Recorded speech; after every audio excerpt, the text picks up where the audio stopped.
Hello बच्चों, मैं Jitendra sir. और बेटा मैं आपको आज कराने जा रहा हूं सेट नंबर 3, जिसमें मैं पूरे पेपर का हल कराने वाला हूं। संपूर्ण पेपर का, जिसमें 20 तो ऑब्जेक्टिव होंगे, 6 आपको 2-2 नंबर वाले क्वेश्चन होंगे, उसके बाद 5-5 नंबर वाले प्रश्न, उसके बाद 6-6 नंबर वाले प्रश्न। ठीक है। और ध्यान रखना बेटा, ये 2025 का एक सेट है। इस पूरे सेट को मैं यहां पर लेकर आया हूं। ठीक है। शुरुआत करते हैं क्वेश्चन नंबर 1 से बेटा। क्वेश्चन नंबर 1 क्या है? सबसे पहले हम बात करेंगे बेटा बहुविकल्पी प्रश्नों की। ठीक है। जिसमें मैं बात करने वाला हूं 20 बहुविकल्पी प्रश्न। जिस टाइप का पेपर बोर्ड के पेपर में आता है, बिल्कुल बेटा सेम डिक्टो उसी टाइप का एक पेपर है। ठीक है। संख्या n स्क्वायर माइनस 1 8 से विभाज्य होगी। मतलब ये कहना चाह रहा है कि ये 8 से विभाज्य होगी यदि n है एक, या तो पूर्णांक है, या प्राकृतिक संख्या है, या सम संख्या है, या फिर कौन सी संख्या बेटा? विषम संख्या है। हमसे कह रहा है कि n का मान हम क्या रखें, मतलब कौन सी संख्या रखें, सम रखें, विषम रखें, पूर्णांक या प्राकृतिक, जिससे ये बेटा 8 से विभाज्य हो जाए। किससे विभाज्य हो जाए? 8 से। अब देखिएगा, अगर मान लीजिए मेरे पास ये बन गया n स्क्वायर माइनस 1 है ना, ये 8 से विभाज्य कब होगा? एक चीज समझना, अगर मान लीजिए n का मान 1 रखूं, तो 1 का स्क्वायर 1 और 1 में से घटाए तो 0, तो 0 तो भाई बेटा सबसे विभाज्य होता है, ये याद रखना। अगर मान लीजिए मैं n का मान यहाँ 2 रखूं बेटा, तो 2 का स्क्वायर 4, 4 में से घटाए तो 3। क्या 3 8 से कटेगा? नहीं कटेगा। इसका मतलब 2 नहीं आएगा, तो 2 का मतलब सम संख्या नहीं आएगी। प्राकृतिक संख्या में भी 2 आता है, 2 भी नहीं आए, सब मतलब प्राकृतिक संख्या भी नहीं आएगी। पूर्णांक में भी बेटा 2 आता है, तो इसका मतलब पूर्णांक भी नहीं आएगा। अगर मान लीजिए मैं n का मान यहाँ 3 रखूं, 3 का स्क्वायर माइनस 1, 3 में 3 का स्क्वायर कितना होता है? 9 माइनस 1, और 9 में से बेटा 1 घटाऊंगा कितना आएगा? 8। अब बताओ 8 8 से विभाज्य है या नहीं है? है। अच्छा, इसके बाद अगर मैं मान लीजिए अभी 3 रखा, मैं रखता हूं बेटा n का मान 4, तो यहाँ 4 रखूंगा, 4 चौक 16, 16 में से 1 घटाए तो कितना आया? 15। क्या कटेगी संख्या 8 से? नहीं कटेगी। इसका मतलब मुझे ये पता चलेगा मुझे 4 भी नहीं रखना, तो रखना कौन सा है? केवल विषम संख्या रखनी है। विषम संख्या का मतलब या तो 1 रखूंगा, या 3 रखूंगा, या फिर बेटा 5। एक बार 5 और रख के देख लीजिए, n बराबर यहाँ 3 रखा था, n बराबर एक बार 5 रख के देखो, तो 5 का स्क्वायर कितना होगा? 25, और 25 में से बेटा 1 घटाए तो कितना है? 24। क्या 24 8 से विभाज्य होगा? बिल्कुल होगा बेटा। तो इसका मतलब यहाँ पर जो n का मान जो होगा वो क्या होगा? विषम संख्या। ठीक है। ये था हमारे क्वेश्चन नंबर 1। शुरुआत करते बेटा क्वेश्चन नंबर दूसरी। ठीक है। क्वेश्चन नंबर दूसरा क्या है? देखिए, शून्यक माइनस के 3 और 4 वाला द्विघात बहुपद है। हमसे पूछ रहा है कि एक हमें द्विघात मतलब शून्यक दे रखे हैं, एक ये और एक ये। क्या पूछ रहा है बेटा? द्विघात बहुपद। अब द्विघात बहुपद होता क्या है? जिसमें चर की घात बेटा 2 होती है, उसे हम द्विघात बहुपद कहते हैं। द्विघात बहुपद होता है हमारा इस टाइप का। अब हमसे कह रहा है कि इनमें से कौन सा होगा। अब देखो करते कैसे। हमारे पास एक फॉर्मूला होता है द्विघात बहुपद का, एक्स स्क्वायर माइनस मूलों का योग, मूलों का योग इंटू एक्स प्लस मूलों का गुणनफल। यहां डायरेक्ट लिख देता हूं गुणनफल बेटा। ठीक है। अब देखिए एक्स स्क्वायर का तो एक्स स्क्वायर आएगा, माइनस मूलों का योग का मतलब दोनों को जोड़ना मुझे, एक तो ये है और बेटा एक ये है। इनको जोड़ना तो मैं लिखूंगा माइनस का 3 है वो, और प्लस का 4, क्योंकि 3 वो माइनस का दे रखा है। इंटू में आएगा एक्स प्लस मूलों का गुणनफल। मूल कौन कौन से हैं? एक है बेटा माइनस का 3, और एक है कितना? 4। देखिए इधर एक्स स्क्वायर, इसमें से घटाऊंगा तो ये आएगा बेटा 1, और ये माइनस का 1 का मतलब होगा केवल एक्स, प्लस माइनस माइनस और 4 कितना आएगा? 12। तो द्विघात जो बहुपद आएगा वो क्या होगा? एक्स स्क्वायर माइनस का एक्स माइनस का कितना? 12। ये हमारा द्विघात बहुपद होगा। ठीक है। तो ये ऑप्शन कौन सा है? ऑप्शन नंबर है बेटा हमारा कौन सा? ए। ए हमारा राइट आंसर होगा। ठीक है। लेकिन ये तब लगाना जब हमें या तो मूलों का योग दिया हो, या मूलों का गुणनफल दिया हो, या दो मूल दिए हो। ये हम तब लगाएंगे। ठीक है। अब अगले क्वेश्चन की शुरुआत करते हैं। क्वेश्चन नंबर 3 क्या है? देखिए बेटा, देखो बड़ा सिंपल तरीके से चलेंगे, हर क्वेश्चन को डिटेल से समझकर, बिल्कुल डिटेल से। अगर आप नए भी हैं तो भी बेटा आप पूरे सेट को आराम से कर सकते हैं। किसी भी क्वेश्चन को मैं तेज पढ़ाने वाला नहीं, आराम से, चाहे वीडियो 2 घंटे की जगह 2.5 घंटे का क्यों ना हो जाए। ठीक है, देखिए बेटा, किसी धनात्मक समपूर्णांक p के लिए, इसने बोला है समपूर्णांक, किसके लिए? p के लिए प्रत्येक धनात्मक विषम पूर्णांक का रूप होगा। इसने बोला कि p का मान हमें सम रखना है, p का नाम मान क्या रखना है? सम रखना है, और वो आंसर जो आना चाहिए वो विषम आना चाहिए। p का मान किस में हम सम रखें कि उसका आंसर बेटा विषम आना चाहिए। देखो, अगर मैं p का मान यहां रखूं बेटा 2, तो 2 का 2 ही रहेगा, क्या आंसर विषम आएगा? नहीं आएगा, तो ऑप्शन पहला गलत। p का मान मैंने इसमें रखा 2, तो बेटा 2 गुणा p का मान 2, तो 2 दूनी कितना है? 4, तो आंसर विषम आया क्या? नहीं आया, तो ये भी गलत। यहां रखूंगा p का मान 2, 2 प्लस 1, 2 और 1 जोड़ूंगा तो कितना आ जाएगा? 3 आ जाएगा। ठीक है, किसी धनात्मक सम पूर्णांक p के लिए प्रत्येक धनात्मक विषम पूर्णांक के रूप का होगा। ठीक है, आगे देखिए, इसके बाद मैं क्या करूंगा, p का मान रखूंगा 3, तो 2 रखा था, अब 4 रखूंगा।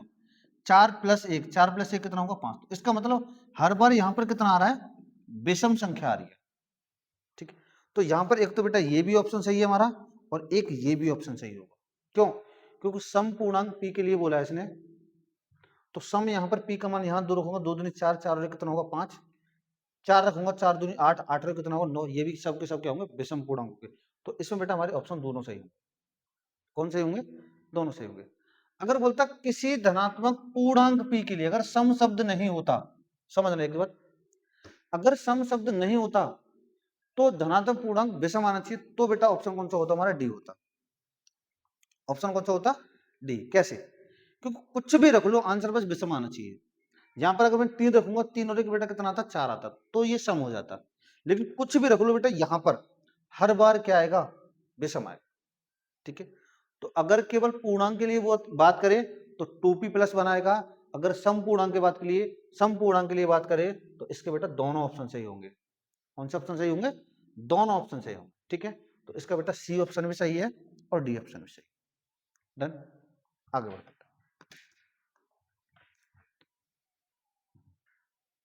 देखिए, यदि संख्याएं 7, 8, x, 11, 14 का माध्य x है तो x का मान क्या है? मतलब इसने बोला है कि इन सब का जो माध्य है वो कितना है? x है। इन सब का माध्य कितना है? x है। तो हमसे x का ही मान पूछ रहा है, तो मुझे पता है माध्य का फॉर्मूला सभी संख्याओं को योग बट्टे कुल संख्या। तो यहां लिखूंगा मैं 7 plus 8 plus x plus 11 plus 14 बट्टे बट्टे में आएगा बेटा 5। क्यों आएगा? रीजन बताऊंगा अभी। और बराबर कितना दे रखा? माध्य x। दोबारा समझो, माध्य का फॉर्मूला क्या होता है? सभी संख्याओं का योग बट्टे कुल संख्या, जितनी संख्या उतना बट्टे में आएगा, बराबर जितना माध्य बेटा मैंने उतना लिख दिया।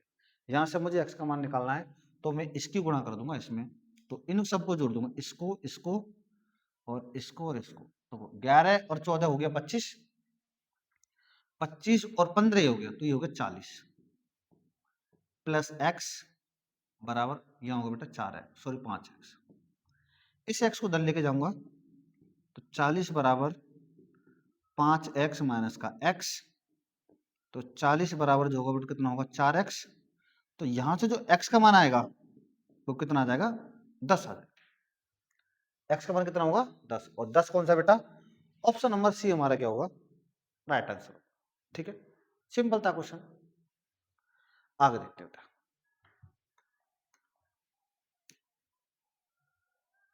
ठीक है, यदि द्विघात समीकरण A X square plus B X plus C बराबर 0 के मूल समान हो, के क्या हो? मूल समान हो, तो बेटा हमसे किसका मान पूछ रहा है?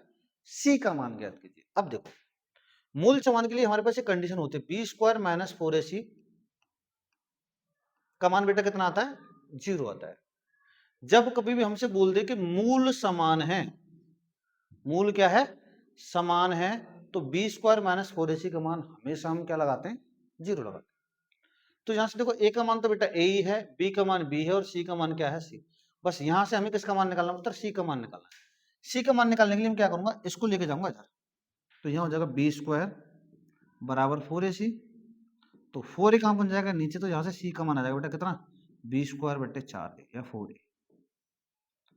तो c का जो मान आ गया वो कितना आ गया, b स्क्वायर अपॉन 4a। तो b स्क्वायर अपॉन 4a कौन सा है, ऑप्शन नंबर ए हमारा क्या होगा बेटा, राइट आंसर। ठीक है,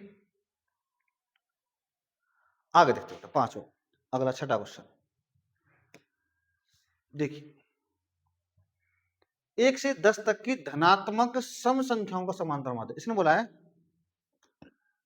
धनात्मक हो और सम संख्या हो, कौन संख्या हो, सम।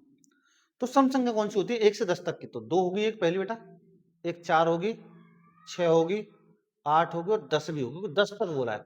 इनका क्या निकालना हमें, समांतर माध्य। तो समांतर माध्य में मैंने भी फॉर्मूला दिया था, इससे पिछले वाला क्वेश्चन जो था, सभी संख्याओं का योग, सभी संख्याओं का योग और बट्टे में क्या, कुल संख्या। कुल संख्या है कितनी, 5, 5 है टोटल संख्या। अब जोड़ दीजिए 10 और 10 20 और 10 बेटा कितना 30। तो 30 बट्टे 5 और 30 बट्टे 5 कितना आ जाएगा हमारा, 6 आ जाएगा। और 6 कौन सा है, ऑप्शन नंबर बी हमारा क्या होगा बेटा, राइट आंसर। ठीक है, इसका आंसर आएगा बेटा 6। 1 से 10 तक की धनात्मक सम संख्याओं का समांतर। आगे देखिए, देखो संख्या 156 का अभाज्य गुणनखंड। अब देखो ये तो सिंपल क्वेश्चन है, अभाज्य गुणनखंड क्या होता है बेटा, इसको तोड़ना है। देखो पहले कोशिश करिए, देखो कोई भी क्वेश्चन अगर आपको आता है तो वीडियो रोककर आप उसको कर लिया करो पहले, तो उससे तुम्हें पता चल जाएगा कि तुम क्वेश्चन कर सकते हो या नहीं कर सकते। ठीक है, 156 2 से तोड़ूंगा बेटा मैं, 2 सत्ते 14, यहाँ एक बचा 2 अट्ठे 16, 2 से तोड़ना है, 2 तिया 6 और 2 ने 18, 39 कटेगा किससे, 3 से 13 बार और 13 से कितनी बार, एक बार। तो इसको जो अभाज्य गुणनखंड को क्या होंगे, 2 गुणा 2 गुणा 3 गुणा 13, 2 2 3 13, कौन सा होगा, ऑप्शन नंबर ए हमारा क्या होगा बेटा, right answer. Option number A ये क्या होगा, राइट आंसर। ठीक है, आगे देखिए, देखो यदि एक वर्गीकरण आंकड़े का माध्य और बहुलक ये और ये है, तो इसका माध्यक निकालिए। हमें क्या पूछ रहा है बेटा, माध्यक पूछ रहा है। हमें क्या क्या दिया है, एक तो माध्य दिया है और एक बहुलक दिया है। तो हमारे पास एक फॉर्मूला होता है बहुलक का, फॉर्मूला तो किसी का भी हो लेकिन फॉर्मूला यही होगा, बहुलक बराबर 3 गुणा माध्यक माइनस 2 गुणा माध्य, ये होता है हमारे पास फॉर्मूला। अब यहां से मुझे माध्यक का मान निकालना है, निकाल दीजिए, सिंपल है। बहुलक कितना है, बहुलक है बेटा 12, बहुलक आ गया कितना 12 बराबर 3 गुणा माध्यक को मैं मान लेता हूँ m मान ले रहा हूँ, माध्यक मुझे नहीं पता कितना है तो मैंने m मान लिया, माध्यक बार बार नहीं लिखना चाह रहा मैं, माइनस 2 गुणा और माध्य कितना है, माध्य बेटा 24। तो यहां जाएगा 24 दूनी 48 और माइनस का इधर किसका हो जाएगा, प्लस का, तो ये हो जाएगा 12 प्लस 48 बराबर 3m, m मतलब माध्यक। तो जोड़ दीजिए बेटा 60 बराबर 3m। तो m का जो वहां से मान आएगा तो 60 बट्टे 3 और 60 बट्टे 3 का मतलब कितना होता है 20। तो यहां से जो माध्यक होगा बेटा, माध्यक कितना होगा, ऑप्शन नंबर सी मतलब 20 हमारा क्या होगा, राइट आंसर होगा। ठीक है, देखो मेन चीज है ये, हमें अगर फॉर्मूला याद है तो आराम से कर सकते हैं। अगर मान लीजिए आपको फॉर्मूला ही याद नहीं है तो क्वेश्चन करना कठिन है भाई, बहुत कठिन है। ठीक है, बनाइए, फिर इसके बाद देखते हैं अगला क्वेश्चन। अगला क्वेश्चन क्या है, देखो क्वेश्चन नंबर 9 देखो,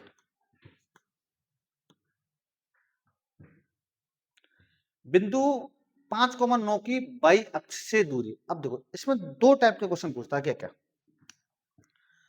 देखो हमसे पूछा बाई अक्ष से दूरी क्या है और एक पूछता बेटा बाई अक्ष की दूरी क्या होती है। समझे जरा, जैसे मैंने ये चतुर्थांश बना लिया, यहां पर ये होता है बेटा हमारा x, ये होता है y, ये होता है नेगेटिव x और नेगेटिव क्या, प्लस वाले और माइनस वाले होते हैं। ठीक है, अब देखिए ये जो है ये x का मान है और ये किसका मान है बेटा, y का मान। तो x का मान है 5 और y का मान है 9। तो मैंने मान लिया x का मान बेटा 5 यहां पर होगा और बाई का मान 9 यहाँ पर होगा। ऐसे पॉइंट लगाते हैं ना, 1 2 3 4 5 7 8 9, 1 2 3 4 5 ऐसे करेंगे। तो इसको मैं इधर लेके गया ऊपर बेटा, इसको लेके गया इधर, तो यहाँ पर एक जो बिंदु मिला ये होगा मेरा 5,22, सॉरी 5,9। अब हमसे पूछ कर रहा है मेन चीज ये, बाई अक्ष से दूरी। बेटा बाई अक्ष तो ये दूर है, इससे ये वाला बिंदु कितनी दूर है, यहां से तो बेटा इतनी दूर है नहीं, तो कितना दूर है, ये दूर है बेटा 5। तो इसका मतलब है बाई अक्ष से दूरी जो आएगी वो 5 आएगी। ऑप्शन कौन सा होगा, बी हमारा राइट आंसर होगा। अगर तुमसे ये पूछ लेता कि बेटा एक्स अक्ष से दूरी, तो एक्स अक्ष से बेटा कितनी दूर है, ये बेटा यहां से लेकर यहां तक, यहां से लेकर यहां तक है कितना है, 9 मात्रक दूर है। एक ये भी पूछ सकता है बाई अक्ष की दूरी, तो बाई अक्ष बेटा ये है, इसकी दूरी कितनी है, इसकी दूरी है 9, और एक्स अक्ष की दूरी, एक्स अक्ष की दूरी है 5। दोनों क्वेश्चनों में अंतर है, की और से। की और से पूछे तो उल्टा आता है, की पूछे तो सेम आता है, ये याद रखो बस। ठीक है, आगे देखते, अगला क्या है, देखिए 10वां क्वेश्चन, संख्या 144 के अभाज्य गुणनखंडों के घातों का योगफल ज्ञात कीजिए। वही सेम क्वेश्चन है, क्या निकालना बेटा, घातों का योगफल। तो सबसे पहले इसका अभाज्य गुणनखंड कर देते, ये तो सबको करना ही आता होगा। 144 को काटूंगा बेटा 2 से, 2 सत्ते 14, 2 दूनी 4, फिर 2 से काटूंगा, 2 तिया 6 और 2 छिंग 12, 2 से 2 एकम 2, 2 अट्ठे 16, 2 से 2 निम 18, और इससे काटूंगा बेटा 3 से 3 बार, और 3 से कितनी बार, 1 बार। अब घातों का योग पूछ रहा, तो एक तो इसकी घात होगी 1 2 3 4 5 6, तो घातों का योग कितना होगा, 6 होगा। ऑप्शन नंबर डी हमारा क्या होगा बेटा, राइट आंसर। आगे बढ़ते देखिए, यदि x, 2x माइनस 1 और 2x प्लस 1 समांतर श्रेणी के 3 क्रमागत पद हैं, तब x का मान ज्ञात कीजिए। हमसे कह रहा है बेटा कि ये जो 3 पद हैं ये कौन से क्रम में है, मतलब समांतर श्रेणी में है। किसमें, समांतर श्रेणी में। और समांतर श्रेणी क्या होती है कि पदों का अंतर समान होना चाहिए बेटा। क्या होना चाहिए, पदों का अंतर समान। कैसे, इसे मैं मान लेता हूं बेटा पहला पद, इसे मान लेता हूं दूसरा पद, और इसे क्या मान लेता हूं तीसरा पद। समांतर श्रेणी कब होगी, जब होगी बेटा कि जब मैं दूसरे पद में से पहला पद घटा दूं और तीसरे पद में से दूसरा पद घटा दूं, और दोनों आ जाए आपस में बराबर। अगर बराबर आगे दोनों पद तो समांतर श्रेणी है, अन्यथा नहीं है। तो इसने बोला है कि समांतर श्रेणी में है, तो मुझे पता है ये कंडीशन जरूर लगेगी।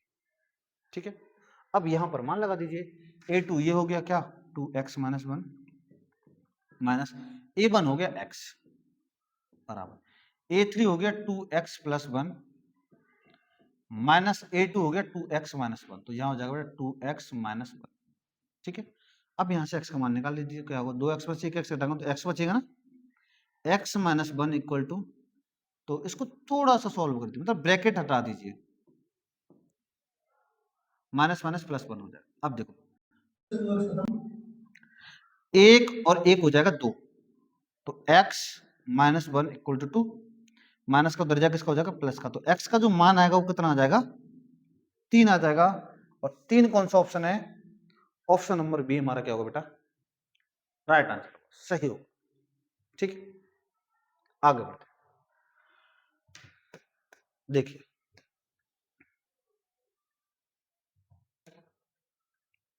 द्विघात समीकरण एक्स स्क्वायर माइनस का 3x माइनस का 10 इक्वल टू 0 के मूल है। अब इसमें हमसे पूछा बेटा मूल क्या होंगे इसके। अब देखो मूल का मतलब होता है x के मान, किसके मान, x के मान।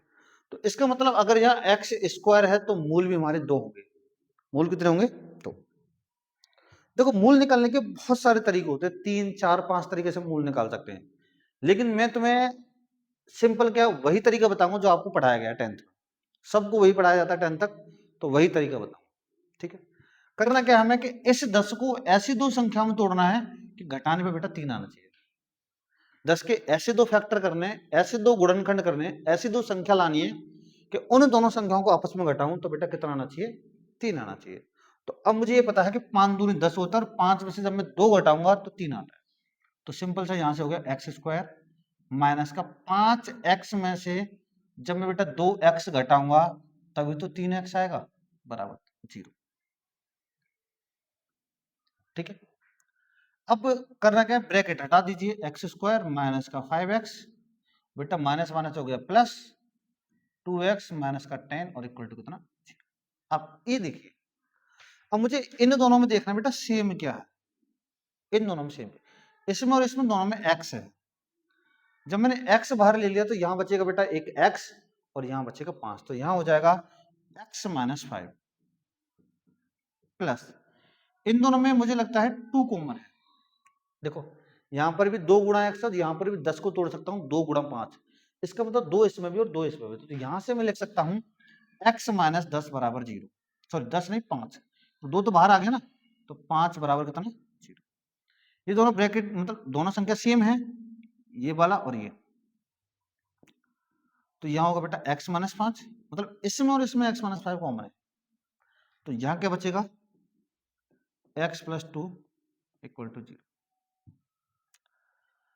देखो अब मैं क्या करूंगा, यहां से मूल निकालने के लिए दोनों को बराबर 0 के बराबर रखूंगा, तो x minus 5 equal to 0, minus का दर्जा किसका हो जाएगा प्लस का, तो x का मान आ जाएगा बेटा 5,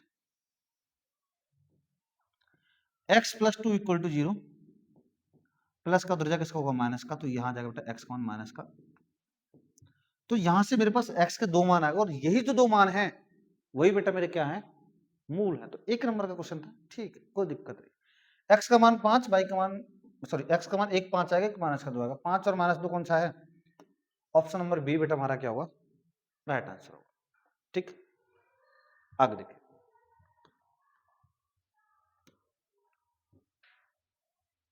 14 यदि समतल मैदान पर एक मीनार की छाया की लंबाई उसकी ऊंचाई की इतने गुनी है, मतलब ये कहना चाह रहा है एक समतल पर एक मीनार है बेटा,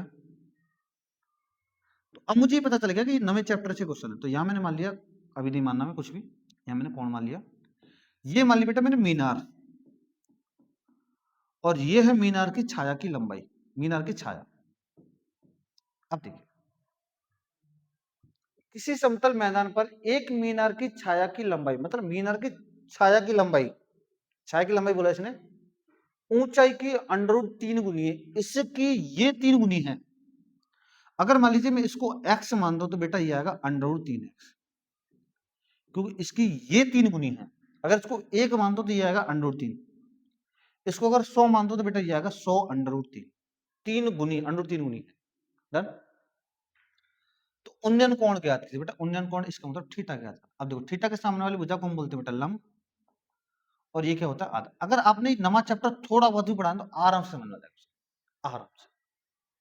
ठीक है, तो लंब बट्टे आधार ये होता है बेटा टेन में, तो यहां पर लगाऊंगा टेन थीटा का फॉर्मूला, टेन थीटा बराबर लंब बट्टे आधार, तो फॉर्मूला लिख ही दे रहा हूं पहले, लंब और बट्टे में क्या बेटा आधार।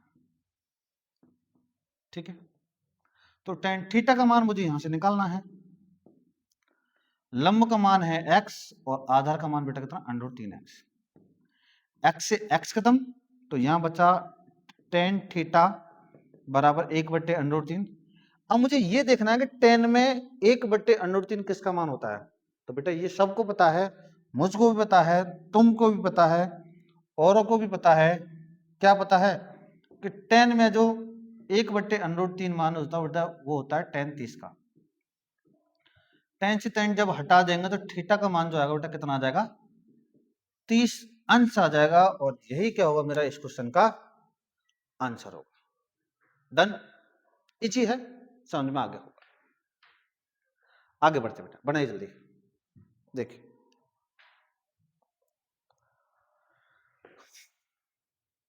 जल्दी करो, अगला देखते हैं फिर। ठीक, क्वेश्चन नंबर यहां तक हो गए हमारे 14 कंप्लीट।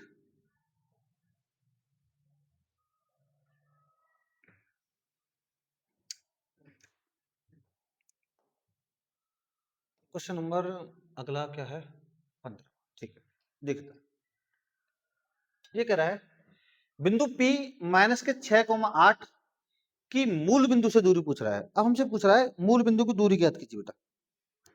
अब बीच की दूरी निकालनी है, इसका मतलब एक बिंदु P है और एक हमारे पास मूल बिंदु क्या होते हैं 0,0, उनके में बीच की दूरी निकालनी। अब देखो बीच की दूरी हम कैसे निकालेंगे।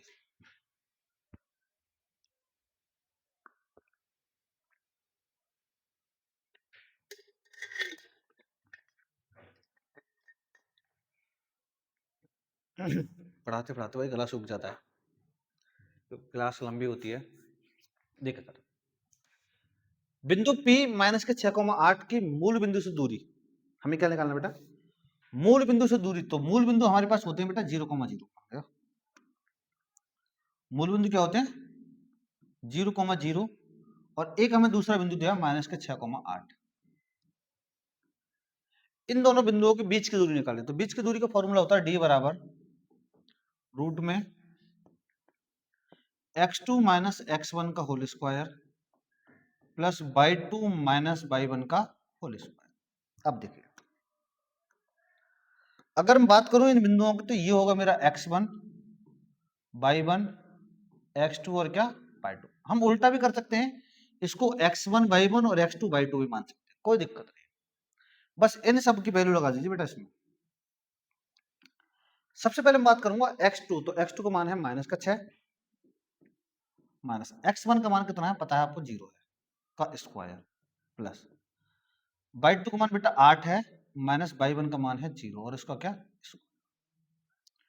तो d बराबर जो आएगा यहाँ आएगा बेटा माइनस के 6 का स्क्वायर, मतलब 6 0 में से जब मैं 6 में से 0 घटाऊंगा, सॉरी 6 में से 0 घटाऊंगा, 0 जोड़ू तो कोई भी अंतर नहीं पड़ेगा, तो 6 बचेगा और 6 का जब मैं स्क्वायर करूंगा तो 36 आएगा, चाहे पॉजिटिव हो या नेगेटिव हो हमेशा पॉजिटिव आएगा। प्लस 8 का जब मैं स्क्वायर करूंगा तो ये हो जाएगा 64, 36 और 64 जो आएगा वो आ जाएगा मतलब 100, और 100 किसका वर्ग होता है वो होता है 10 का। तो इसका जो आंसर आएगा बीच की दूरी जो होगी वो कितनी होगी 10 मात्रक होगी बेटा, सेंटीमीटर नहीं होगी मात्रक होगी, क्योंकि हमें नहीं पता है सेंटीमीटर में है, मीटर में है, किलोमीटर में है, किस में है नहीं पता। तो नहीं पता तो फिर मैंने क्या मान लिया बेटा, मात्रक मान लिया। ठीक है आगे बढ़ते बेटा, देख लीजिए आगे इसका 10 आएगा। देखो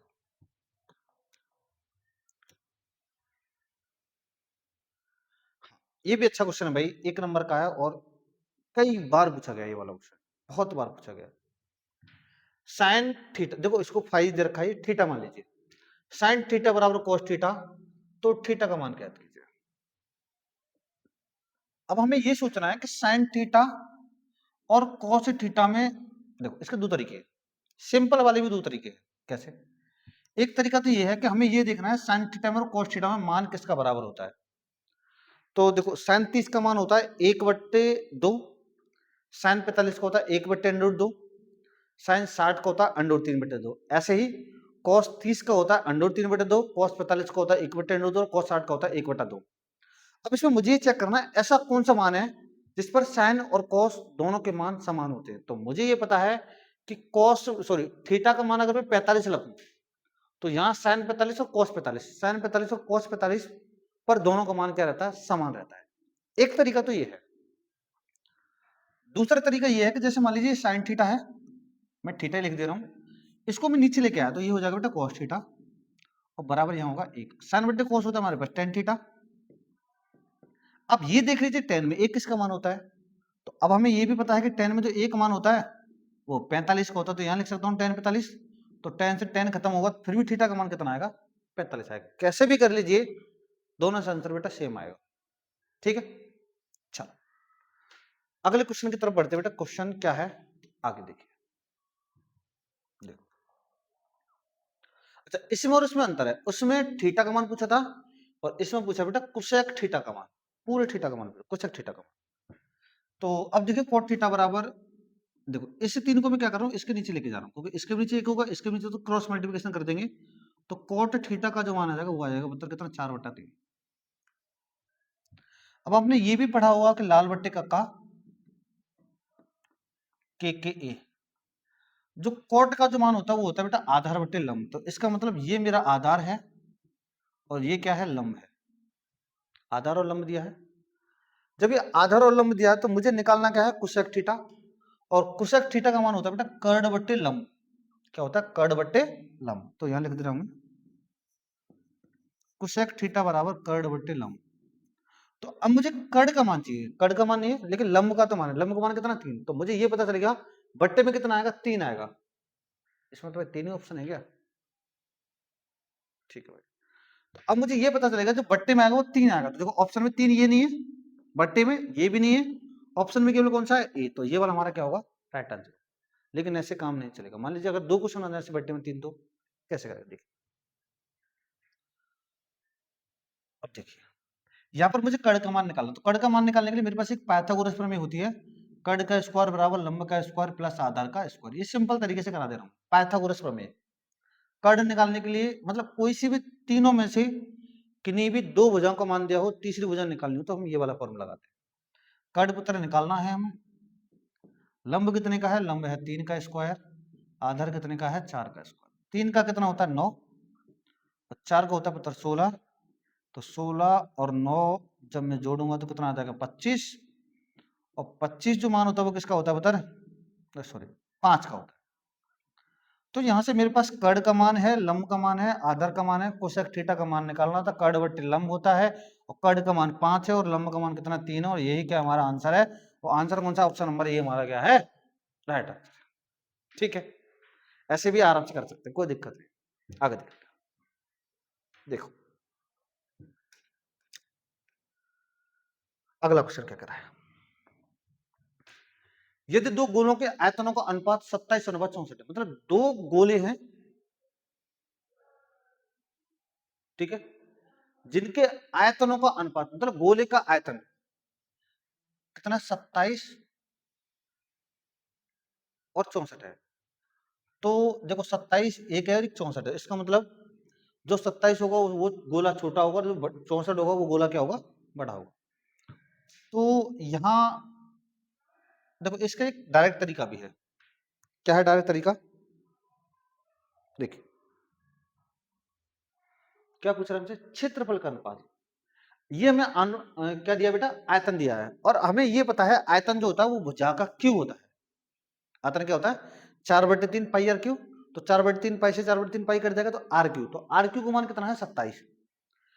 27 है तो ये बताओ 27 किसका क्यूब होता है, तो ये होता है बेटा 3 का। तो मैं कहूं छोटे वाला जो गोला है उसकी त्रिज्या आ जाएगी 3 और बड़ा वाला जो त्रिज्या है उसकी त्रिज्या आ जाएगी 4। कैसे पता चली, क्योंकि जब मैं इसका आयतन निकालूंगा तो आयतन 27 आएगा और इसका आयतन निकालूंगा तो इसका कितना आएगा 64। ये त्रिज्या आ गई। ये निकालते कैसे ये भी समझ लीजिए भाई, और तुम कंफ्यूजन को चले जाओगे क्या होगा क्या। मैं यहां लिख रहा हूं छोटे गोले का आयतन, छोटे गोले का आयतन बट्टे बड़े गोले का आयतन। ये मुझे जिस तरह से दिया है उस तरह से करा रहा हूं भाई, लेकिन हमें इतना बड़ा करने की जरूरत नहीं है। कितना दिया है 27/64। अब देखो बेटा छोटे गोले का आयतन होगा क्या, छोटे गोले का होगा बेटा 4/3 पाई छोटी आर क्यूब। और बड़े गोले का क्या होगा 4/3 पाई बड़ी आर क्यूब। इससे दोनों कट जाएंगे तो आर क्यूब का मान 27 है तो आर का मान कितना आ जाएगा 3 बट्टे,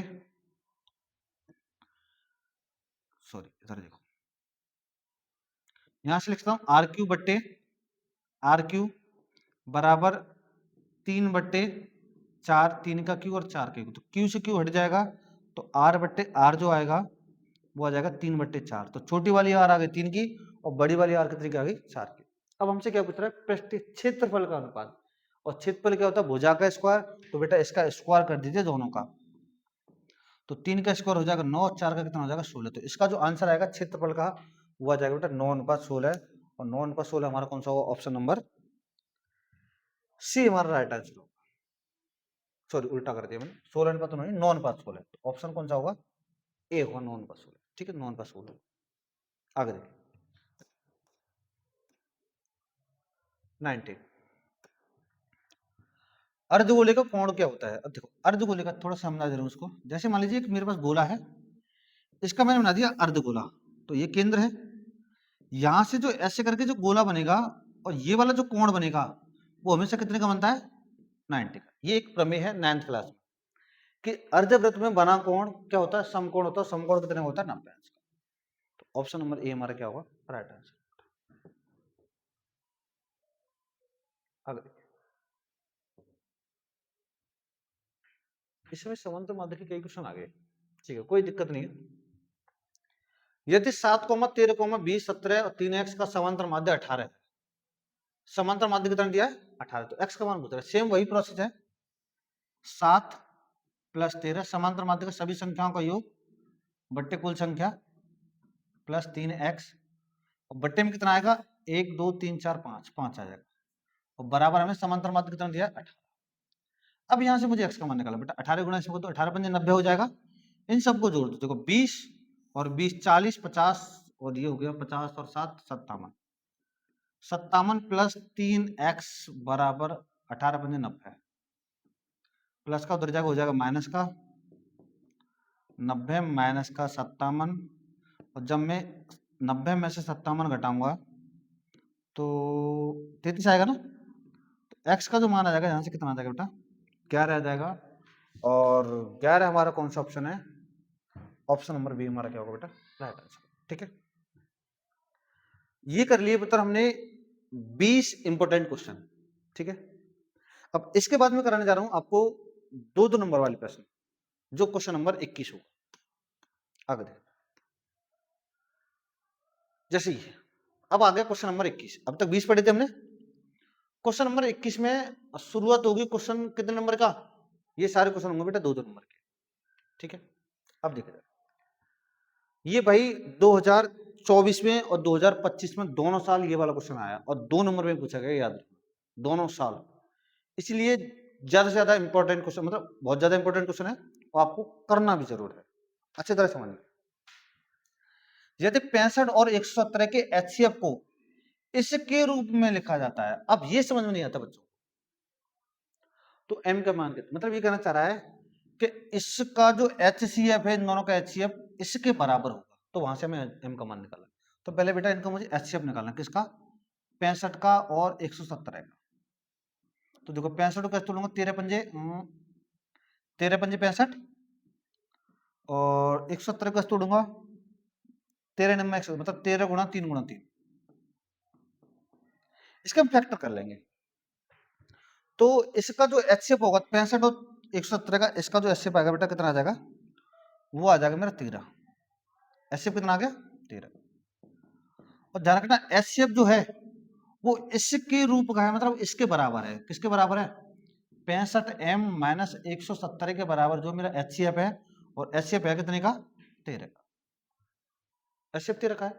तो यहां से जो m का मान आएगा बस वही पूछा है, m का मान क्या होगा, कैसे करेंगे, माइनस का उधर जाके चला जाएगा बेटा प्लस का, तो 65m बराबर 13 प्लस 117, तो यहां से जो 65m बराबर जो होगा ये होगा 130, और 65 पहुंच जाएगा नीचे 130 बट्टे में 65, तो यहां से जो बेटा m का मान आ जाएगा वो कितना आ जाएगा 2 आ जाएगा। ठीक है,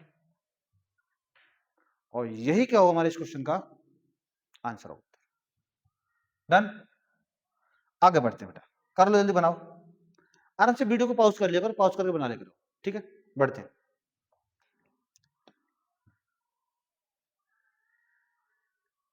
देखिए समीकरण x² माइनस का 7x प्लस 12 बराबर 0 के मूलों के व्युत्क्रमों का योगफल ज्ञात कीजिए। अब देखो ये कह रहा है मूलों के व्युत्क्रम। अब सबसे पहले मैं बात करूंगा इसके मूल की, किसकी बात करूंगा, मूल। अगर मान लीजिए मैंने इसके मूल मान लिए अल्फा और बीटा माना, मुझे नहीं पता क्या आएंगे, इसके जो मूल मान लिए, मूल मान लिए बेटा मैंने अल्फा और बीटा, एक मान लिया अल्फा और एक क्या मान लिया बीटा। ठीक है, दो मूल मेरे पास आ गए अल्फा बीटा। मुझसे पूछ रहे इनके व्युत्क्रमों का योगफल। इन व्युत्क्रम का मतलब इसका उल्टा कर दो, उल्टा होता है 1/अल्फा प्लस 1/बीटा, इनका व्युत्क्रम और का क्या योग, इसका मुझे मान पूछा, इसका मान क्या होगा, क्वेश्चन मुझे ये दिया। अब देखिए मतलब मुझे इसका मान निकालना, इसका मान निकालने के लिए मैं क्या करूंगा, देखो इसके दो तरीके हैं, या तो दोनों के मूल निकाल लो, इसके मूल निकालने के बाद अल्फा का मान यहाँ रख दो, बीटा का मान रख दो, दोनों को जोड़ दो, आपस में आ जाएगा आंसर।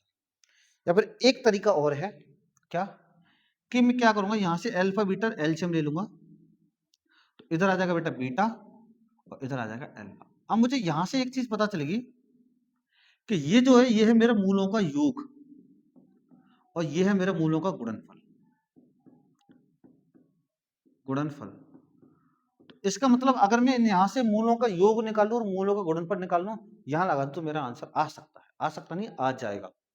ठीक है, तो मैं यहां से सबसे पहले निकालूं बेटा मूलों का योग। मैंने दो तरीके बताए थे, जो आपको बेस्ट लग रहा है वो कर लेना। मूलों का योग, मूलों का योग का फॉर्मूला था माइनस का बी अपॉन ए। अब यहां से लगा देखो, बी का मान है मेरे पास माइनस का 7, तो माइनस तो ऑलरेडी है मेरे पास, लेकिन बी का मान आ जाएगा -7 बट्टे ए का मान कितना है 1। तो मूलों का जो योग आ गया वो आ गया बेटा 7/1 मतलब 7 आ गया मूलों का योग। अब मुझे निकालना मूलों का गुणनफल। गुणनफल का मतलब गुणा करना। गुणनफल क्या होता है, सी अपॉन ए। तो सी का जो मान होगा 12, ए का मान होगा 1, तो गुणनफल हो जाएगा 12/1। तो 12/1 का मतलब है 12, 12/1 का मतलब क्या है 12। तो अब देखिए यहां पर मुझे इसी का तो मान निकालना था। योग कितना दिया है, योग दिया है 7, बेटा गुणनफल कितना दिया, गुणनफल दिया 12। और यही क्या होगा हमारे इस क्वेश्चन का, इतना सिंपल क्वेश्चन था। ठीक है, अगर आप इस टाइप से करते तो। दूसरा टाइप क्या है उसको मिटाता हूं मैं अभी। दूसरा टाइप भी थोड़ा सा बता दे रहा हूं क्या है, देखो देखिए। सबसे पहले मुझे इसके मूल निकालने हैं, मतलब 12 को मुझे ऐसी दो संख्याओं में तोड़ना है कि जोड़ने पर 7 आना चाहिए। जोड़ने पर क्या आना चाहिए 7। तो यहां से जो मूल आएंगे बेटा, एक एक्स का कैसे करेंगे, एक्स स्क्वायर माइनस का 4x प्लस का 3x और प्लस का कितना 12 बराबर कितना 0। मूल आ जाएगा एक 4 और एक कितना बेटा 3। तो यहां से जो x के जो मान आएंगे मैं डायरेक्ट लिख दे रहा हूं, एक आएगा बेटा 4 और एक कितना आएगा 3, ये मान आ जाएगा। मुझे निकालना क्या था 1/अल्फा प्लस 1/बीटा। तो 1/ अल्फा एक को मान लो, इसको मान लो अल्फा और इसको बीटा मान लो, किसी को भी मान लो, कोई दिक्कत नहीं भाई। बीटा का मान लिया बेटा मैंने 3। तो इसका जो लास्ट आएगा 12 आएगा, इसकी गुणनधर इसकी गुणनधर, तो कितना होगा 3 + 4 और 3 + 4 कितना होता है 7/12। कैसे भी कर लो आंसर तो भाई वही आना है, मेथड कोई सा भी लगाओ आंसर वही हो। डन, बढ़ते हैं फिर भाई आगे। मैंने तुम्हें दोनों मेथड बता दिए, जिस मेथड से आपको अच्छा लगता है उसे बनाइए। अब देखिए एक शंकु, इसमें शंकु दिया भाई, क्या दिया है शंकु के आधार की त्रिज्या दी है पता कितना 3.5, ऊंचाई दी है 12। अच्छा सिंपल है, तो त्रिज्या ऊंचाई पूछा है, तो यहां से मैं लिख रहा हूं आर बराबर दिया है पता 3.5 सेंटीमीटर और ऊंचाई एच बराबर 12 सेंटीमीटर। पूछ क्या रहा है त्रिज्या ऊंचाई। त्रिज्या ऊंचाई का फॉर्मूला होता है L² बराबर R² plus H², R² plus H²। तो L² बराबर R का मान है 3.5 का स्क्वायर प्लस H का मान है बेटा 12 का स्क्वायर। डन। तो 3.5 का स्क्वायर करूंगा तो 5 का होगा बेटा 25 और 3 चौक 12, इसका स्क्वायर निकाल सकते हो 3.5 गुणा 3.5 करके। मैंने निकाला तो बेटा ये आ गया। डन। 12 का स्क्वायर कैसे करेंगे, 12 गुणा 12 ये कितना होता है 144। इन सबको जोड़ दो तो देखो ये तो 144 है, ये 12.5, इसका मतलब 144 और 12 जुड़ेगा, तो 144 और 12 जोड़े तो ये आ गया 156 पॉइंट कितना 25। अब मुझे ये देखना भाई, अगर मैं पॉइंट नहीं होता तो 15,625, इसके मैं करूंगा अभाज्य गुणनखंड ऐसे करके, किसके 15,625। तो अभाज्य गुणनखंड करके तो आ जाता बेटा ये आता है 125 का वर्ग, किसका आएगा 125 का। तो 125 का मतलब पॉइंट दो संख्या बाद जो वर्गमूल में जब करते हैं हम एक संख्या बाद लगा दें, तो यहाँ जो आएगा बेटा ये इसका जो आएगा कितना आ जाएगा 12.5 का क्या फुल स्क्वायर, स्क्वायर से स्क्वायर खत्म, तो एल का जो मान आ जाएगा वो आ जाएगा कितना 12.5 और क्या आ जाएगा सेंटीमीटर। डन। इसके गद्दे को अभाज्य गुणनखंड कैसे करेंगे ये और समझ लीजिए। कुछ बच्चे गड़बड़ में चले जाएंगे, तो 2 से तो नहीं कटेगा, इससे काटूंगा बेटा 5 से। 5 3 15, 5 1 5 और 5 2 10 55 25। इसी टाइप से फिर 5 से काटना, फिर 5 से काटना, फिर 5 से काटना, फिर 5 से और फिर कितने से 5 से कट के तब इसके पेयर बनाते हैं, तब आ जाएगा कितना 125। ठीक है, कड़ी गुणनखंड बनाइए आंसर को। इसके बाद आगे देखते हैं क्वेश्चन क्या है।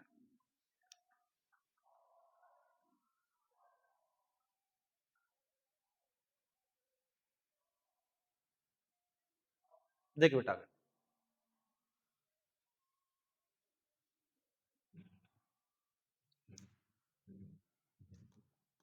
आगे देखो,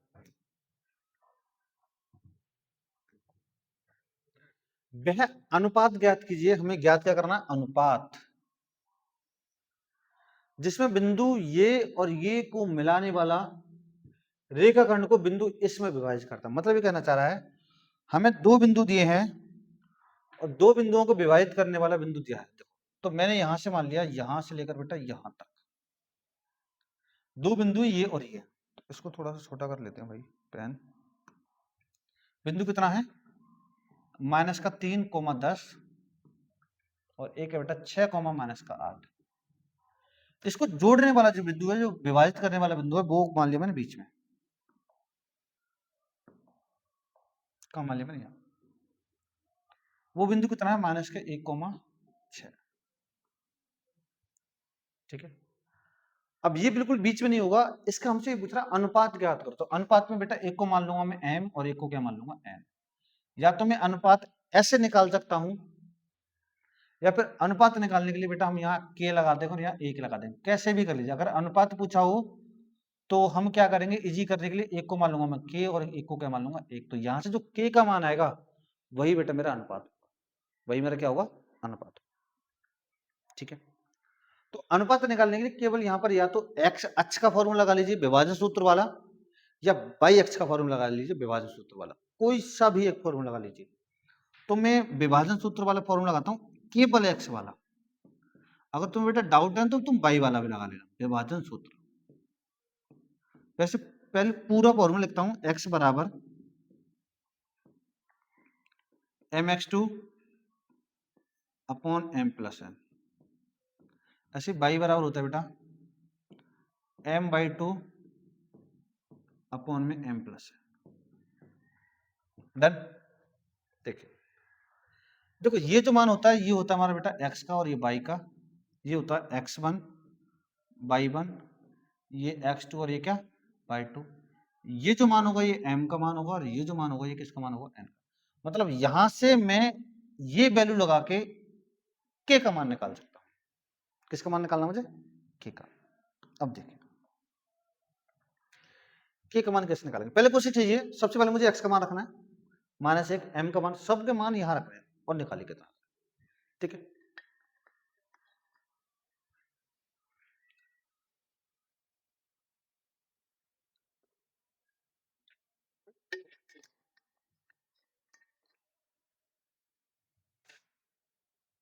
देखिए भाई आगे